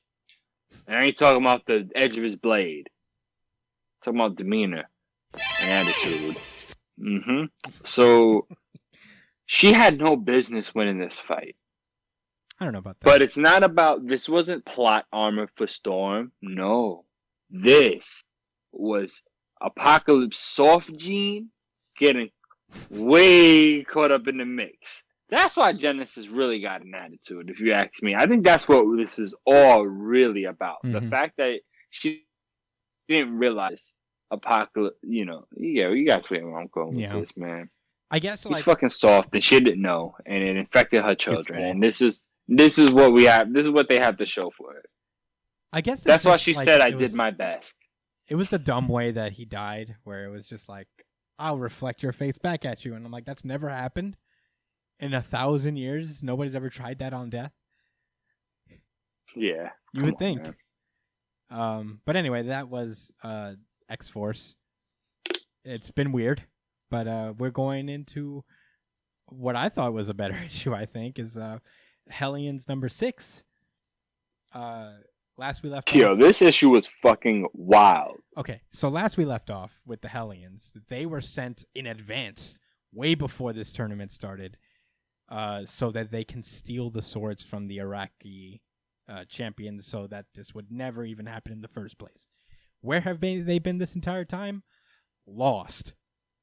They got lost somewhere along the lines, and they only now just arrive at Araco. They just made it through to the Dryador Gate, and they're all fucked up. Like, Havoc is missing an eye. They're all like just starved. I think like Empath is skinnier. Nanny has like a head dent in her weird robot thingy. It's not great. They're not doing. Yeah, they're weary. Yeah, Mr. They need a Pokemon Center stat for them. For some real. heals or a save point or something. Jeez. Yeah, and as they arrive, that is when they run into Tarn the Uncaring, who's just chilling on a rock when they just walk past him, and is like, "What are you guys doing here?" And then Psylocke is basically like, "Shit, we're caught!" And they all just damn it. They all go into battle mode immediately. But he's like, "Chill, I don't know what you guys want, but oh no, wait." Psylocke is like, "We've come here to get the 10 swords of Araco. Where are they? It will give you only one chance to answer." And he's like, "The 10 swords of Araco? Man, you're really late, dude." Yeah, like they should have been started. What are you talking about? They fighting with them right now. Well, yeah. Not really, but it's a long story. That's what's funny. Tarn also has the same thing that we do, where we're like, they're probably fighting with them now, right? They're probably having a cool tournament arc right now. You're late. Yeah. He doesn't know. Last I heard. Last I heard. All I know is it did start already. Last I heard, like, they were doing. God damn it. And they are all sick. Yeah, this Tarn is like, what asshole sent you on this mission? And they turn to Sandman, And Sinister's like, bitch, why did you say you knew where you were going? And he's like, well, I got lost. What are you gonna do? And they were like, what were you thinking? Tarn reads his mind, and it turns out he had no intention of ever stealing the swords, really. The real reason he came to Araco was to steal the genes of the mutants who lived here. Because Mr. Sinister is a thirst bucket. And he's like, and everybody's just pissed at him, of course, obviously. And then he's like, and Tarn is like, you let your mutants look you in the eye? My mutants know better. I don't know what you're on. Yeah, so matter of fact, you want to see? Yeah, let me show you. Yeah, and then he summons his mutants, which are a team known as the Locust Vial, and they all look gross. Oh yeah, they're all gross. Straight fucked up. Like they're like Jason Voorhees, just worse and nastier. Yeah, worse and nastier. Yeah, worse and nastier. I'm pretty sure that's not grammatically correct, but that's what I'm going with. I mean, I think so. I think they're grammatically correct. Worse and nastier. Worse and nastier. Yeah. Okay, so we get a little breakdown of their powers. Tarn has basically Mr. Sinister's powers. He can manipulate genes and DNA and stuff like that. Mother Rapture. I don't know what her powers are. Totally different. The Tamer of the Blade Fish. Whatever. Hex Butcher. Sure. Hex Butcher, I guess. Sounds like Moonfish from My Brian Academia. That would be, I guess so. Hex Butcher, Speed. Sick Bird. She can emit spikes from her spine. Mud Gear, who can, I guess, create acid, right? That was it. It's like he sprouts acid. We'll find out. And Amino Fetus. They don't tell us what his powers is for the most part, but they just know that his powers activate when he eats. He's like a gremlin. Don't feed him. Don't feed him after what? Don't midnight? Feed him. It turns into a total shithead. It'll be a whole thing. Don't let him eat. Yeah. That's funny. I just seen Gremlins the other day, actually. That's what made me think about that. It's actually funny. That little nigga was so ugly, man. Not uglier than these guys, though. That's for sure. Yeah. That's for sure. So it's funny. Tarn says, I'll show you my mutants, but don't you think about stealing them. And Mr. Sinister's like, yeah, sure. Once he shows him who the mutants are, he immediately pulls out his, gene-stealing little nanobots, and he sends them flying and is like, steal their genes. And yeah, just go get him real quick. Right in front of dude's face. Like he was dumb. He just blatantly didn't care. He's like, yeah, whatever. Steal their genes. I came all the way out here and I'm going to do it for better or worse, bro. That's Sinister, man. Nothing else going on applies to him. Yeah, he's the man. This is his world and everybody else is just in it. Yeah, Mr. Sinister rules. But in any case, it's funny because Tarn only reacts to this like vandals. All right, go kill him. He broke the one rule. What an asshole. What an asshole. He chose death. Go ahead. I literally told him not to do that. You opted for oblivion. And, they start by immediately killing Nanny. They put it on, guys. Let's not sugarcoat it. They put it on the Hellions. These niggas was not ready at all. Yeah. They were already beaten within an inch of their lives, pretty much. They were not at top physical condition. So they get walked through. Everybody's just getting whooped. Havoc's hands get cleaved off. It gets the fucking before he even lady gets to use his chest burst. She just blah, I'm gonna cut your hands off. Yeah, just pulls Figure it that off. Out for. Just pulls it off. What? She just he almost kills Psylocke. Yeah. He pulls off the arms of the robot guy. Lots of stuff happens, and then Amino Fetus tries to eat the robot guy, and even the other locust vial mutants come in and are like, "Don't eat it! Don't eat it!" No. Yeah, so it's not daytime. Don't do it. Yeah, meanwhile, Sinister is just pissed, like just not even caring. He's still collecting genes and all that stuff. So yeah, so it's not fantastic. So what happens next is like they have to escape. So or get slaughtered. Yeah, I mean, and also because Sinister is like, take my things. You know, he take my stuff and bring it over to the other side. Yeah, he has an arrangement. That's the most important part of this all. He has an arrangement with the with Psylocke, so she has to do whatever he says. So, I think that was established in like Fallen Angels. So yeah, that's what happened there. Yeah, he just goes in and they have to escape. So they sacrifice Wild Child in order to. Yeah, she tells him. I guess it makes. I didn't realize that he was referencing. I forgot that even happened. You know, towards the end of Fallen Angels. That was probably the most significant thing that happened from all of that. You know, aside from me learning about Quanon. You know, QAnon, So it's GG for old Wild Child here. Yeah, it was sad. Cause it makes more sense now. That's why she told them, cause she was like, yeah, I had to fulfill this duty. Wild Child, I know you'll listen to me. Sorry. Mm-hmm. That's what it was. She literally sacrificed his life to keep her word. That's how serious she is. Yeah. That's what happened, right? Is that literally what happened? Yeah. Yeah, pretty much. Yeah. So they pretty much escape, except for Sinister, who gets captured by Tarn and splits him into little bitty pieces, like Room style, like Law does. Yeah. He's probably dead, man. Yeah. Or is he? As we find out later. I mean, that clone is dead, that's for sure. But in any case, they make it through the Avalon Gate, and they are at Avalon, where King Jaime resides. They're chilling, just like, fuck, that was crazy.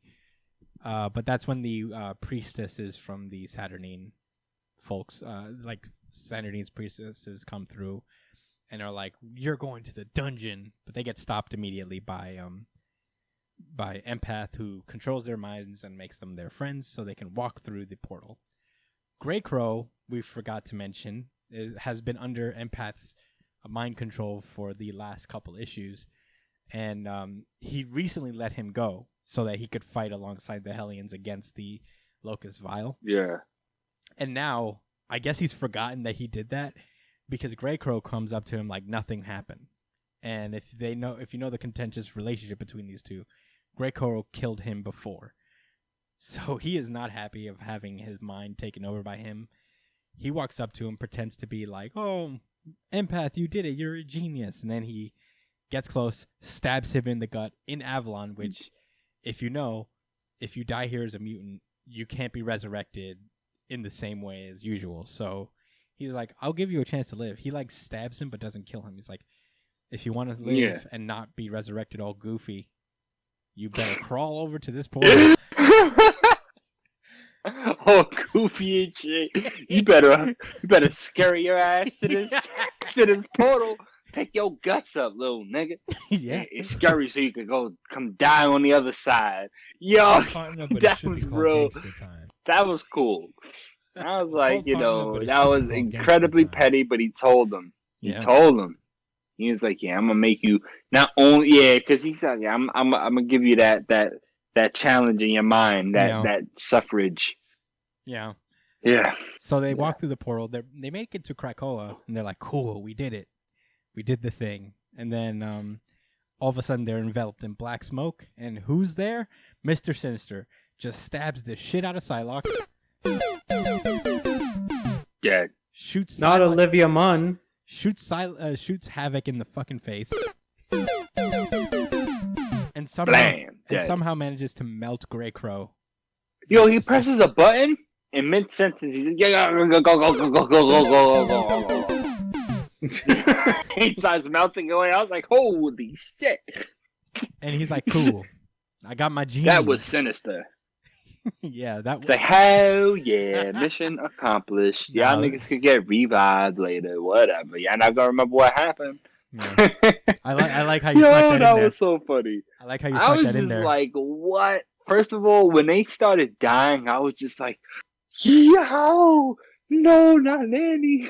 And this robot guy, I don't even know what his deal is. And then Wild Child. Yeah. And then he just killed them all on the other side, and I was just like, wow. I guess I should have seen something I shouldn't have been surprised by this, but I was. Yeah, no, it was really cool. And at least these guys are killed in Krakoa, so they can be resurrected. Well done. This was a fun-ass chapter. Yeah. Issue.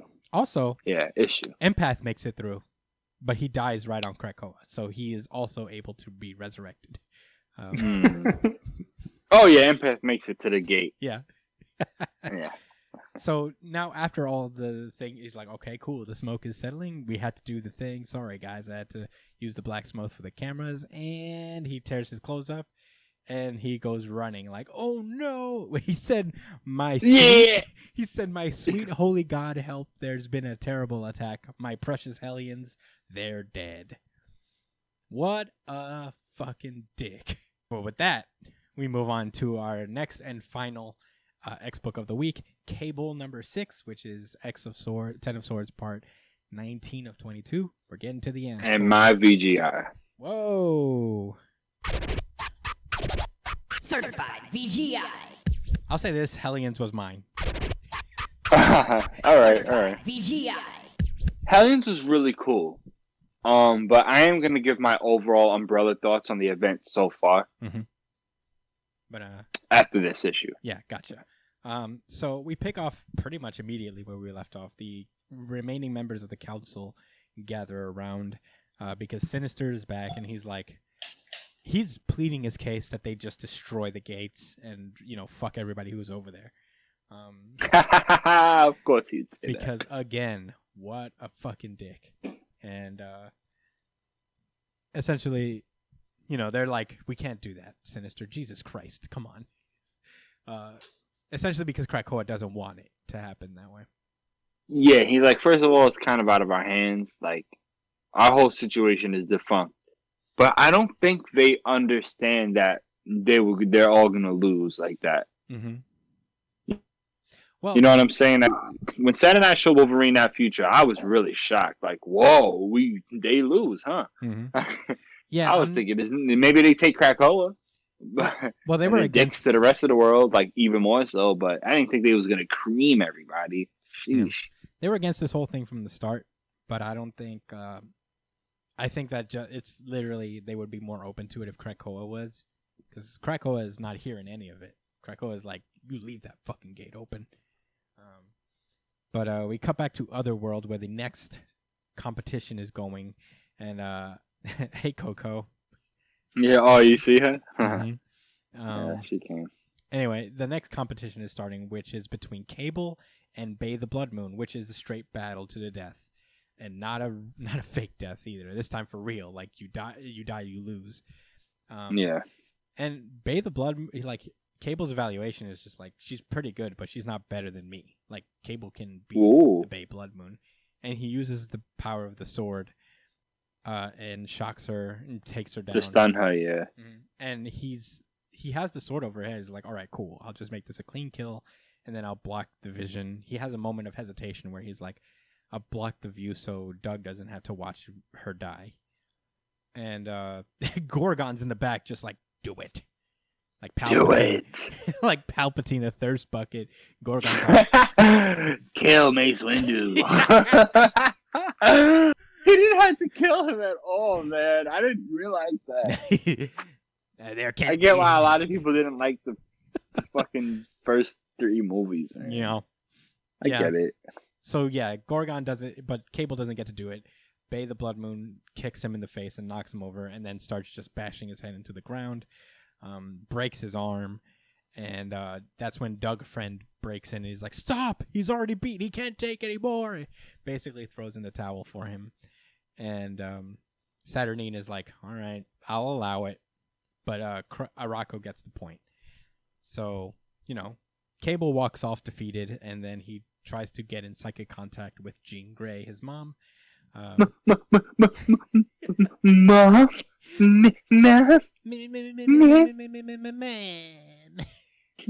Cartman. I got my ass beat. I wasn't ready. Cal beat me. Just like The thing is, he was ready. He was just trying to be a decent person. Yeah, no. He was ready. I was surprised. He was I gonna didn't be think here. that it was like, oh, I'm about to just bust out this light of Galador. Mm-hmm. That's what happened, man. No, he used, he paralyzed her and just hesitated. He's trying to look out for Doug Friend, Yeah. He just wanted to be good to Doug Friend. Cypher. He calls to he calls to Jean Grey and he's like, "Yo, they're fucking rigging this against us, Mom. We're down 16-8. Oh, 18. Yeah, 18 there's to no 6. way we'd be losing if it wasn't rigged. Nah, she is though. Yeah, she is rigged. That contest wasn't rigged. No, He that lost. one was real. Yeah, but And he mentions like, "Man, I wish I was the other Cable," which is funny because he's aware of like his future self. yeah, he killed the older version. Yeah, I remember that. That was right before this whole Hickman situation popped off. Yeah. So yeah, as he's like talking to his parents and he's explained the situation, that's when Saturnine comes in and seems like she was aware that he had the psychic link the whole time. He's like, "All right, that's about enough." Snaps her fingers, cuts the telepathic connection, and Cyclops is like, "Nathan, Martha. yeah, my son, we're a wholesome family now." But that's when Jean looks at him and is like, "We'll just fix this." And, it's a nice little moment. Nice little tender moment between parents. Now we move on to the next contest, which is Gorgon versus the White Sword. And White Sword is just like, before you face me, you face my people, my soldiers, all 100 of them. And Gorgon's like, "Bet." So you're like, whatever, nigga. That's it. He's like, I'm just gonna kill anything I see that moves in front of me. So And he it does. doesn't make a difference to me.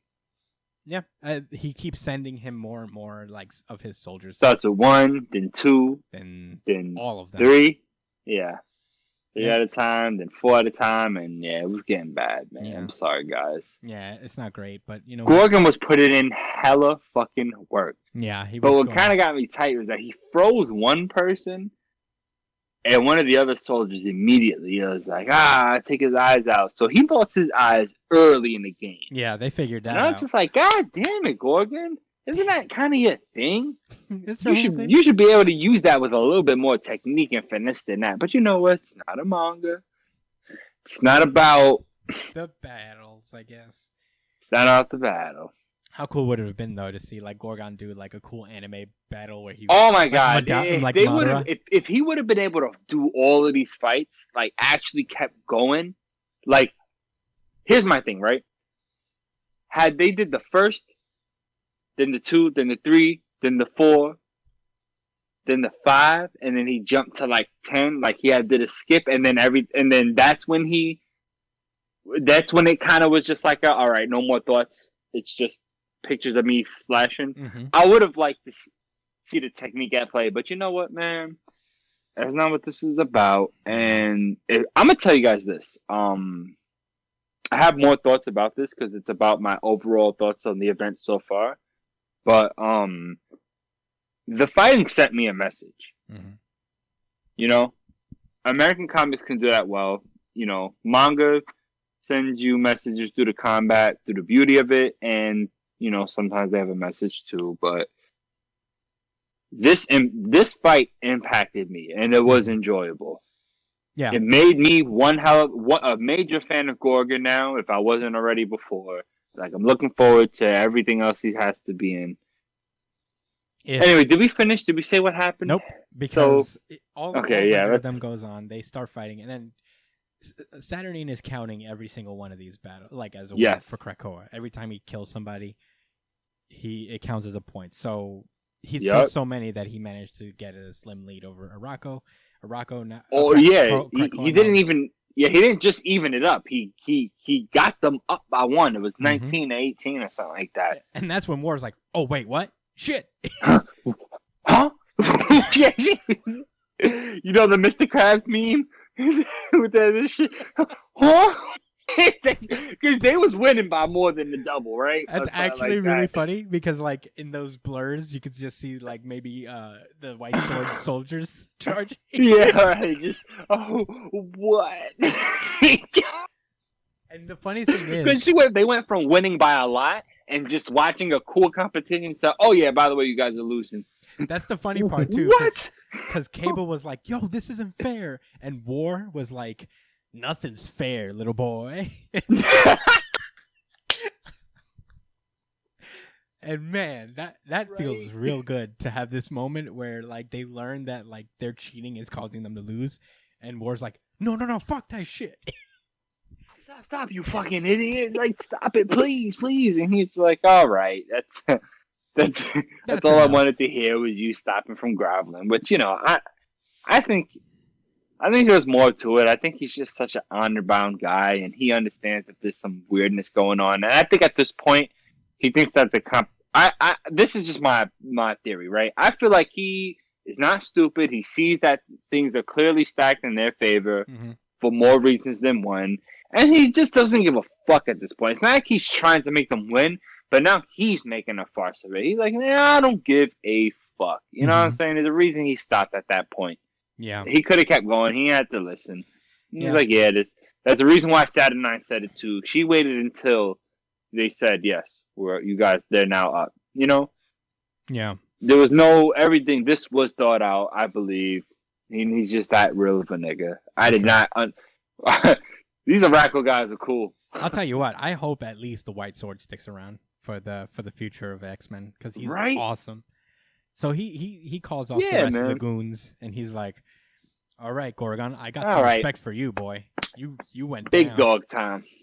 You did the thing, man. You were fighting." And he's like, "I could feel your life slipping away.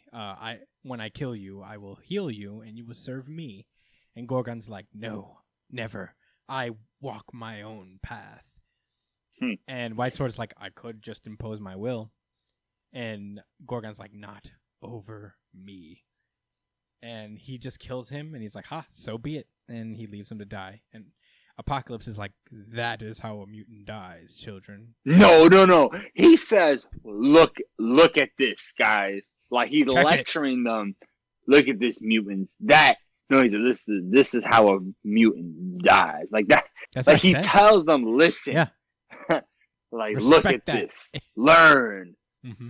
And then, like, I don't know, was that some type of subliminal to fuck a sub to Cable because he got spared because he Yeah. only died in spirit and not in fucking flesh? Yeah. Yeah. I mean, Petty. has- He's just salty. He's just mad. That's Apocalypse all it has- is. That wasn't a Apocalypse is one to talk. The guy is probably right. more of his softness this entire event than anything. Yeah, you've been getting exposed every other issue, bro. I ain't trying to hear it. Yeah. So Krakoa and Araco are tied 19-19, and Saturnine is about to draw the final card, but they're like, we already know what it is. And Annihilation, aka Genesis, and Apocalypse step up, and they're about to do battle, and that's where the issue ends. And also with a battle log, which was kind of helpful to see like who won, how everybody won, how the score got to where it is. It's a quick condensed version. But that was Cable number 6. We have 3 issues left to 10 of Swords. It all ends next week. I'm excited, I guess, to see where it goes. We were pretty disappointed last week because of the way it was going, in the way that we didn't get the big epic battle that we were promised. In a way, like it felt like we built up to an anticlimax. But you know, I guess it's about how you finish, right? So we have 3 issues to really wrap this up, and in a clean way. And I have faith that they do it. The first act of this, As do I. the first act of this event was stellar. I thought where it was just them gathering the swords and having their little character moments. I'm hoping it gets there, and it's not like this was bad at all. I enjoyed these issues myself. I enjoyed Hellions a whole lot. because that has implications for what's going to happen down the road. Yeah. But yeah, that's all I got to say. Josh, I know you have some more thoughts to lay down. Yeah. So, the immediate thoughts about, okay, I'm going to tell you this. The reason why I gave the Cable story, the VGI, was because it really put this event into perspective for me. Admittedly, it took me a while to get over the fact that this wasn't what I thought it was going to be, and only because of the way they were setting it up. Again, I'm rehashing what we said before, but I truly believe that this was going to be traditional combat, 1-on-1, maybe even if it's not all well thought out, like you mentioned before, Yeah. But this issue brought back the tone, I want to say. Like, the reason why we were so off put by it is because this event was really being written such a way that we thought certain, even if there wasn't this traditional fight, it seemed really serious, and then it just out of nowhere snapped to like completely whimsical. You know what I'm saying? And gag worthy, basically. Yeah. Well, like a gag story. Like it was just a joke. It was just mad silly, and I really feel like, as far as being integral to the story, we could have skipped those comics and it could have been put on an information. Like, there was literally an information section in one of these text pages in the comics. I don't know if it was Cable. I think it was the one before. Cable. It's like the last page. Oh, really? Well, they mention what happened?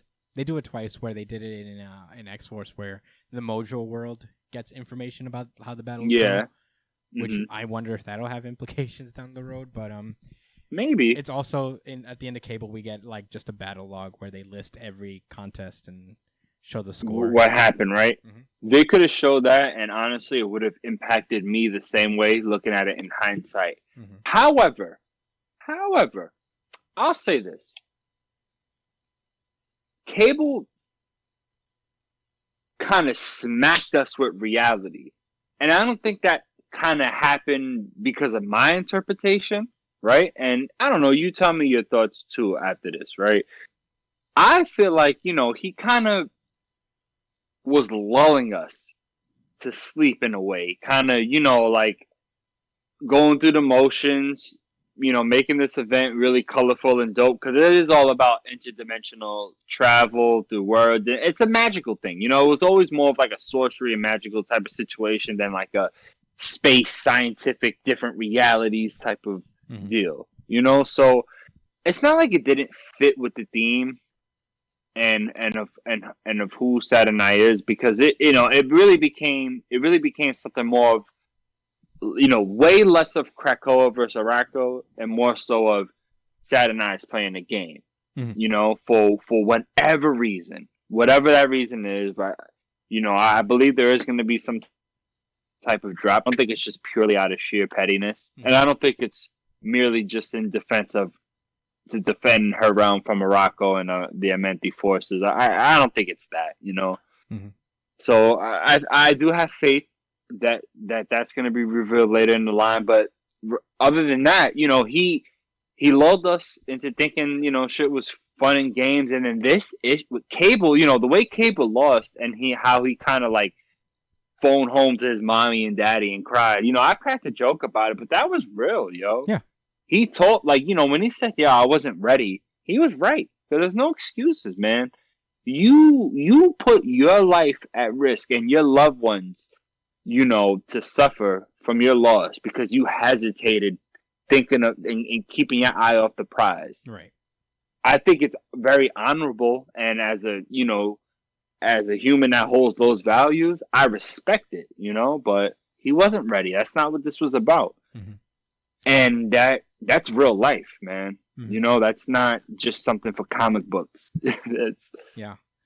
Sometimes life kind of hits you in the face, and even when you feel like, I was on top of this, I knew, and I'm sure we could all relate to this. Even in your most confident times, we've all been knocked down a peg, and life will do that to you. Right. and it's not fair. Right. So in Gorg, and that's why it gave us like a double loss. Like Cable almost died. He got beat bad, in my opinion. Even though he almost won, he got beat bad. Right. And then Gorgon, I didn't think he was gonna. It's not that I thought he was gonna like win or lose going into it. I just thought, man, he's gonna fight the sword dude, and it wasn't about that. He was like, man, forgot I had this army. I did. I forgot he had the army. It wasn't. It wasn't about honor to him. You know what I'm saying? He's like, man, I know I'm gonna beat you regardless, but I got my army. This is who I'm about. You got to face them. They are me. Mm-hmm. And that's real, yo. That's life. And Gorgon didn't complain a bitch. He said, nigga, whatever. And he lost. He lost like a real one, man. It was. Yeah. Not only do I feel like it kind of brought that serious tone back to kind of really keep me engaged, because that's what I like about Jonathan Hickman and what I expect from this X-Men run in general. But I felt like it made me feel like, oh, that's not just this story coming out the ass, but they're just saying whatever they want. I felt like, no, there was purpose to these things that happen. Mm-hmm. And I don't think there's going to be this huge major drop as far as, all these little events or some of these little events mean something down the road. I mean that as far as like he was trying to make a point. Right. Shit is all fun and games, but war is real. And we're about to get into the final climax. And I'm excited, man. I did not realize we was right at the end. 3 more chapters coming out next week, all at the same time. The event ends next week. Right. There's not much. All right. I know I was long-winded, but I know I kind of asked you a question if you felt kind of the same. There's not much I would add. You feel the tone shift in this one. Yeah, there was not much I could add to that. I think you're pretty much right about all the things. I think like a lot of I've seen like the status that was like on this Facebook group where this guy was like, yeah, Cable phoned home to his mommy and all that stuff, and I'm like, yeah, but this is like a younger Cable, and like he's not the guy. Man. He's not the guy that we know who's this hardened badass from an apocalypse. That he wasn't. He's not like the post-apocalyptic hero. He's this kid still, like so. He's more like a kid prodigy, no? Yeah. More than a hardened, seasoned. And he didn't lose. Savvy that, like the Cable we know, you know. He didn't lose because of a lack of skill. He lost because he was looking out for his friends. So, I think that he lacked in savvy. Yeah, and it wasn't even like a more like. That's the thing, we like there's morals. That was just good. I don't know. I just thought it was good writing, man. Like that. It was good. It was a good example, man. I like it. You said that good. You said that pretty well. So actually, I have a question. So if it was adult Cable, would he have killed Blood Moon? Absolutely, without hesitation. And then he would have aimed his guns at everybody else and said, "You know what? It's time. Braka. It's time to turn up." Man, had he been a part of the situation in the first place, things would have been very different. For sure. Like, that's just, for better or worse. But, I'm excited to see how it turns out. And, it's all on how you end, and I have nothing but real faith, because the next issue is X-Men, which is written by Hickman himself, so maybe we'll get it. I have a feeling that the next issue, we're going to get, like, some fourth truth about Arakko. Because all of the X-Men issues specifically have been dealing with, like, that backstory. So I feel like we're going to get, like, a big twist in that one regarding as to what really happened and who was wielding the Twilight Sword in the first place. That's my theory. The next episode is, the next issue to come out is X-Men, right? Mm-hmm. And that's where they've had the story planned in the X-Men books. Yeah. I wouldn't be mad if they revisited it a fourth time, as long as they give some type of super, big deal information that was left out, but it's gonna click. Yeah, but that's all. That's man, I hope we didn't miss our tribunal on the moon. Tribunal corpse. The Tribunal Corps. I know what you're referring. I didn't even know that was what it was called. But, from Hickman, man. From Hickman. From a Hickman's Avenger run. When early, before Infinity even really kicked off and started. I hope he didn't. And he seen that shit on the moon, bro. We'll get to it. But in any case, that was the X books. Let us randomize. My mouse shitted out for a second. Randomize. Batman.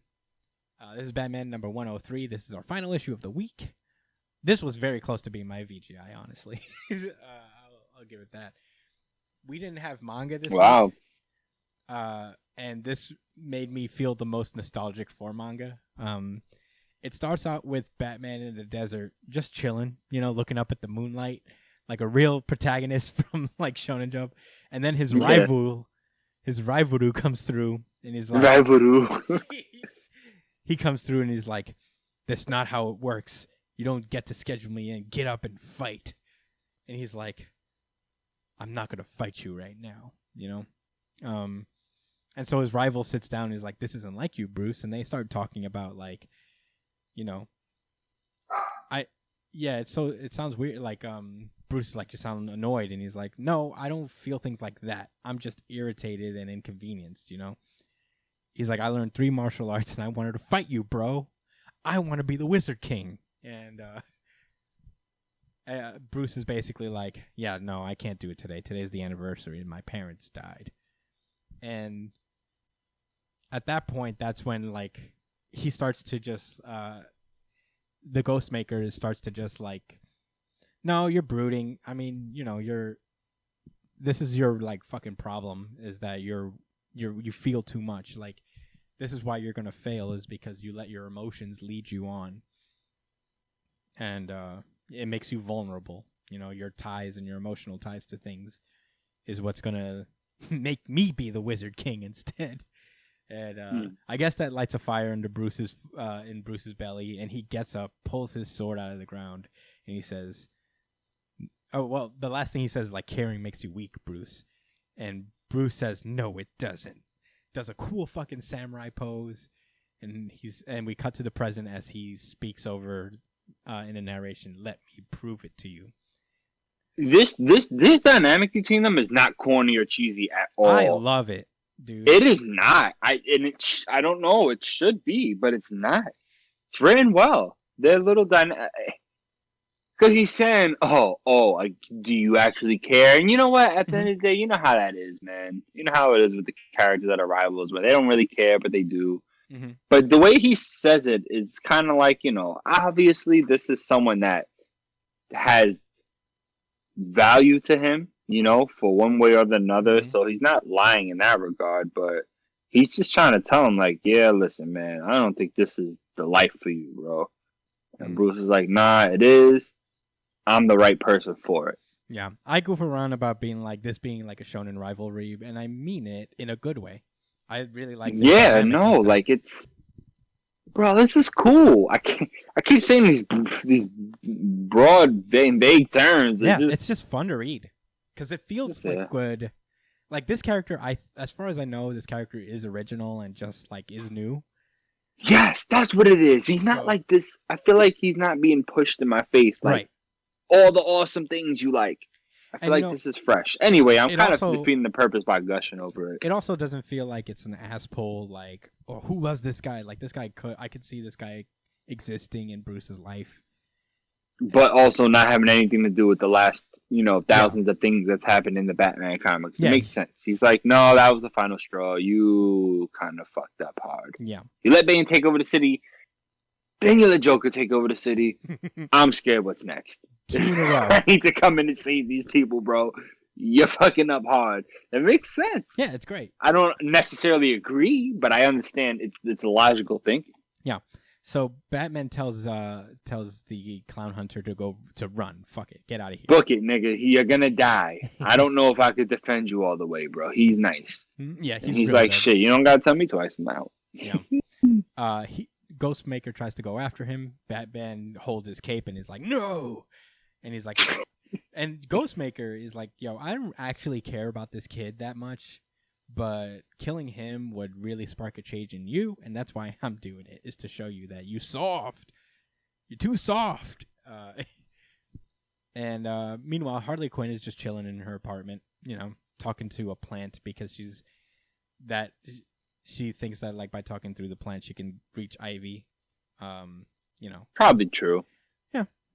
I wouldn't be surprised. So she's just like talking about how she wants to be better now. Now that she's like fully free from the Joker, for real this time. She's finally felt like she has closure on that end. So she's turning over a new leaf where she's for real a superhero and not just like this anti-hero, not this Deadpool-esque kind of character where she's trying to do good. And that's when fucking Clown Hunter comes in and he's like, "Did you learn nothing?" He tries to kill Harley Quinn. Yo, instead of getting away, he's like, "Yeah, I'm just gonna go back to my original plan." Yeah. He's reckless as fuck. Yeah. So he tries to beat up Harley. Harley is not even remotely threatened. She's nice, so she's just dodging him and all that stuff. She kicks him in the nuts. And she's like, "Don't worry, I'm not going to kill you because, I'm trying to be a good guy now." And that's when Batman comes crashing through the window. He got katanas in his back. And he sees that, like, Clown Hunter's down there. He's like, "I fucking told you to run." But that's when Ghost Hunter comes in and he's like, "Oh, hey, you're Harley Quinn. Sup? I'm going to do stuff now." He tranquilizes her. And that's when Batman gets up. And he's like, he explains that the guy that the Ghost Maker killed was right. That's what happened. Like, I'm sorry, what? I was it's looking this at part where like he explains that like the Ghost Maker through his actions with that police officer up top and busting this gun ring. He basically interfered with a massive RICO investigation. Oh yeah. You know what? You didn't mention it earlier because there was a lot of shit that Ghostmaker was talking to Bruce, but amongst all of that spicy talk, Yeah, it was too much. It was a lot. But as far as the plot goes, and it being relevant to what Batman's saying now, apparently on the way to Gotham, before he even landed, he had solved 3, like, I guess, major crimes or something like that. Not crimes in themselves, but he had took down dirty judges in the legal system, a serial killer, and some other big time guy, whatever, right? And right now, Batman is basically kind of telling him, like, "Yeah, you asshole. There's a reason why I didn't fucking fly off the handle and do all of this shit. Like, you're short-minded. I was thinking long game, Because, Like, first of all, I had my best, brightest pupil tagging the serial killer to try to figure out, about where all the rest of the people at. We wasn't going to let him kill nobody. You sound dumb, nigga. Now these families don't really know for sure if these guys, if their children are dead or not, or whoever, their uncle. Yeah. And that judge, right? And that judge who popped was part of like an international mob boss named Tiger Shark, who we kind of know. He's a big fucking crime boss in Gotham. And yeah, because you put that judge away, it kind of like halts this whole big ass investigation that we were doing in the first place to take down the big boss and his entire system. Yeah, because he's just gonna put another one in place anyway. You fucking dickhead. So, oh yeah, and that what's gun, next? And that weapons thing that you got from Santa Prisca. That's what happened. I replaced all the ammunition because I'm Batman. I can Nigga, do that. Yeah. And he's like, we's gonna get them all caught up so that we could find out who the fuck they was even selling to in the first place or buying from or something like that. And like, bro, there's levels to this shit. I'm playing chess and you're playing checkers, you punk ghost bitch. Yeah. Yeah, pretty much. And your costume's not cooler than mine either, asshole. Yeah, for sure. It's funny because he's called like partner, but it should be called gangster time. Yo, you're funny. It's also I like this line. He's like, "I'm not perfect, but the city's dangerous and I could always do better, but you don't understand Gotham or what it needs." And then he points out the kid. He's like, "Yo, this kid just killed 24 people in the midst of the Joker War." And he's like, "Yeah, but you're going to put him through the prison system where at best if he's not going to get tortured in prison, the guards will help him commit more murder in the prison because there are like people who work for the Joker that work in there. Like, you're not helping. He's better off out here where you could probably reform before it's too late." it's better to keep him out of the prison system at 14 or 17, however old he is.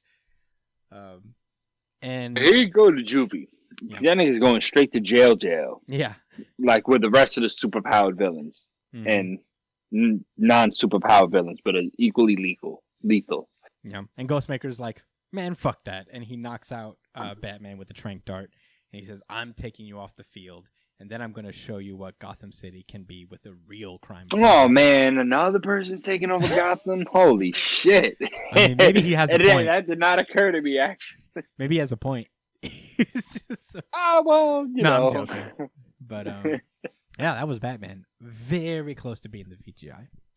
Mr. Sinister is just too damn. You know what? Wait. What? Sorry, my phone went to go to low power mode. Oh. Yeah, it's getting to that point. You know what? I wanted to make a point, and this would have been my VGI also, because I'm gonna tell you this.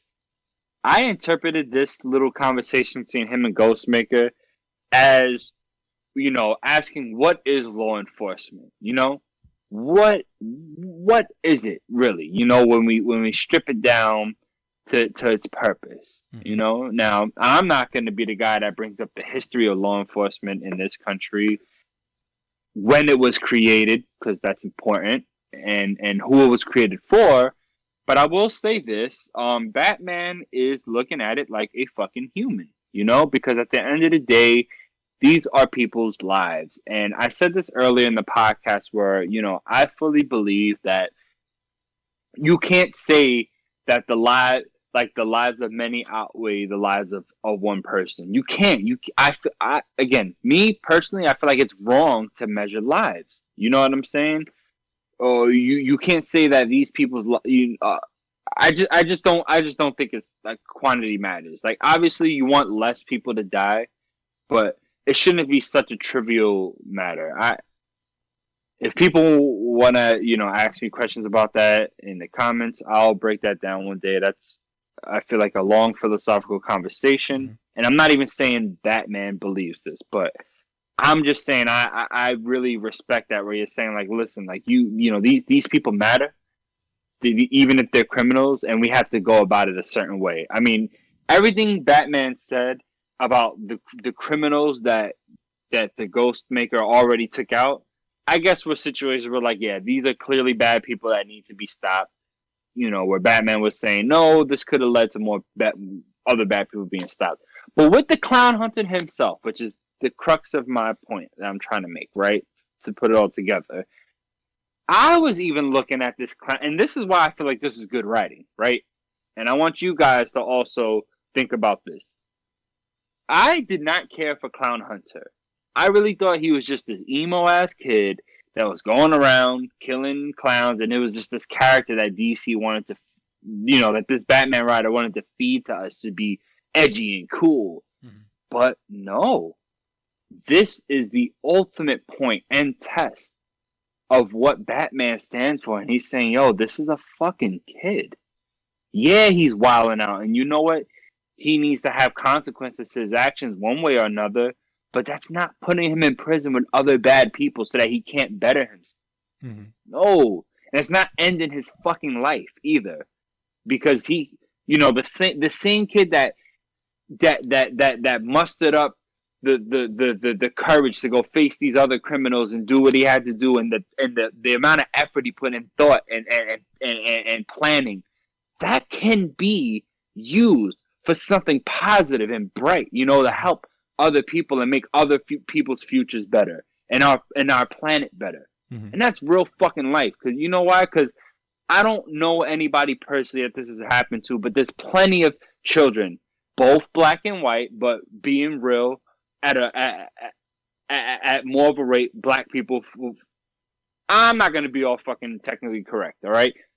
Black kids way more than whites, but still, children, young people, nonetheless, being put in fucking prison or jail or whatever for small mistakes, instead of someone saying, hey, you know, this is someone that needs to be taught different, that we need to challenge them for the better, because they're gonna come out and not learn anything and probably do the same shit. No one gives a fuck, yo. You know what I'm saying? You know how many times I've done bad shit knowing I was gonna get my ass beat from my dad. I'm way more scared of my fucking father, and not just physically. Like more like I don't want to disappoint him or shit. I don't want to challenge that nigga physically either. Shit, you know what I'm saying?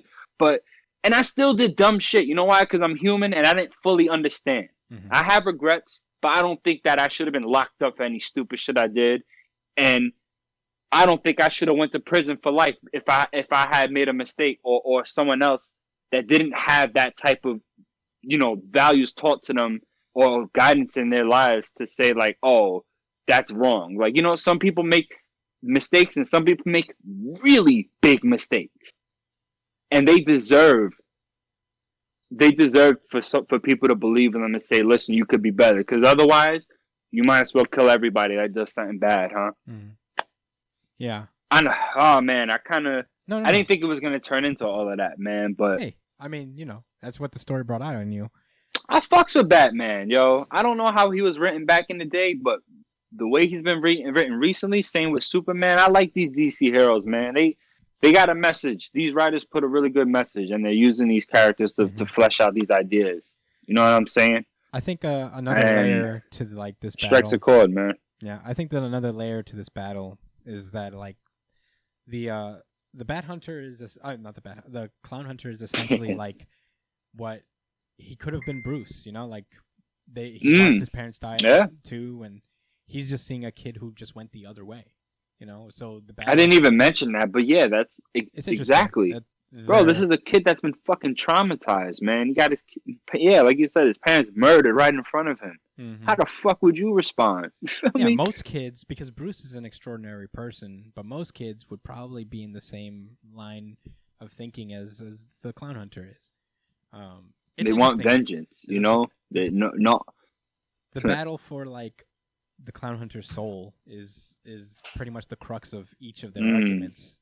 And it is like the core of each of their philosophies is how to deal with this kid. It's interesting, and it's more deeper than I thought. I just like this issue for like the surface level is like it's a great dynamic between him and the Ghostmaker. We deserve redemption. Yeah, and when you're dealing with taking away people's freedoms or dealing with bad people that affect lives at a larger scale, you have to be careful, and you can't just do shit off of your ego because you feel like, yeah, this is the right thing. You have to make your decisions based on the livelihood of people and the future. Yeah, it's like Josh said earlier. Ghostmaker meant well, but he was ineffective in those things. Yeah, it's like you said earlier. It's chess. It's not checkers. You know, he's man, thinking several steps ahead, but man, that was Batman for me. You that was Batman. Yeah, I said everything I gotta say, man. Shit. Yeah, and that was Batman, and that has been our show. Whew. Whew. Yeah. Woof, indeed, man. This is just part one, man. That was part one. Thank you guys so much for listening. You can find us at the Chris Aspinall on Twitter and Instagram, at JDCole_37 on Instagram, at NYChillin on Twitter, Brian at B.ESP on Twitter and Instagram. Follow Brian's stream at twitch.tv/itspunchline. Follow DrumFoo at DrumFoo, Drum_Foo. Follow the show itself at New Jump City Pod, at New Jump City on Twitter and Instagram. Participate in the poll. I'll try to have a fresh one up tomorrow afternoon when the chapters come out. And email us at newjumpcitypod@gmail.com. Comment below if you have any questions, suggestions, anything you guys want to talk about. This was a particularly deep episode, I feel. So if you have your thoughts, let us know what you think. Very excited. With that being said, thank you guys so much. 5 stars on iTunes if you like it. Thumbs up, subscribe, you know what to do. See you guys tomorrow. I'll try to edit this episode, be out by tomorrow morning. But thank you guys so much for listening. Oh, subscribe on iTunes because this audio version will be out way faster in the audio version. So, anyway, that's all I gotta say. Take care, New Jump citizens, and stay safe. Peace.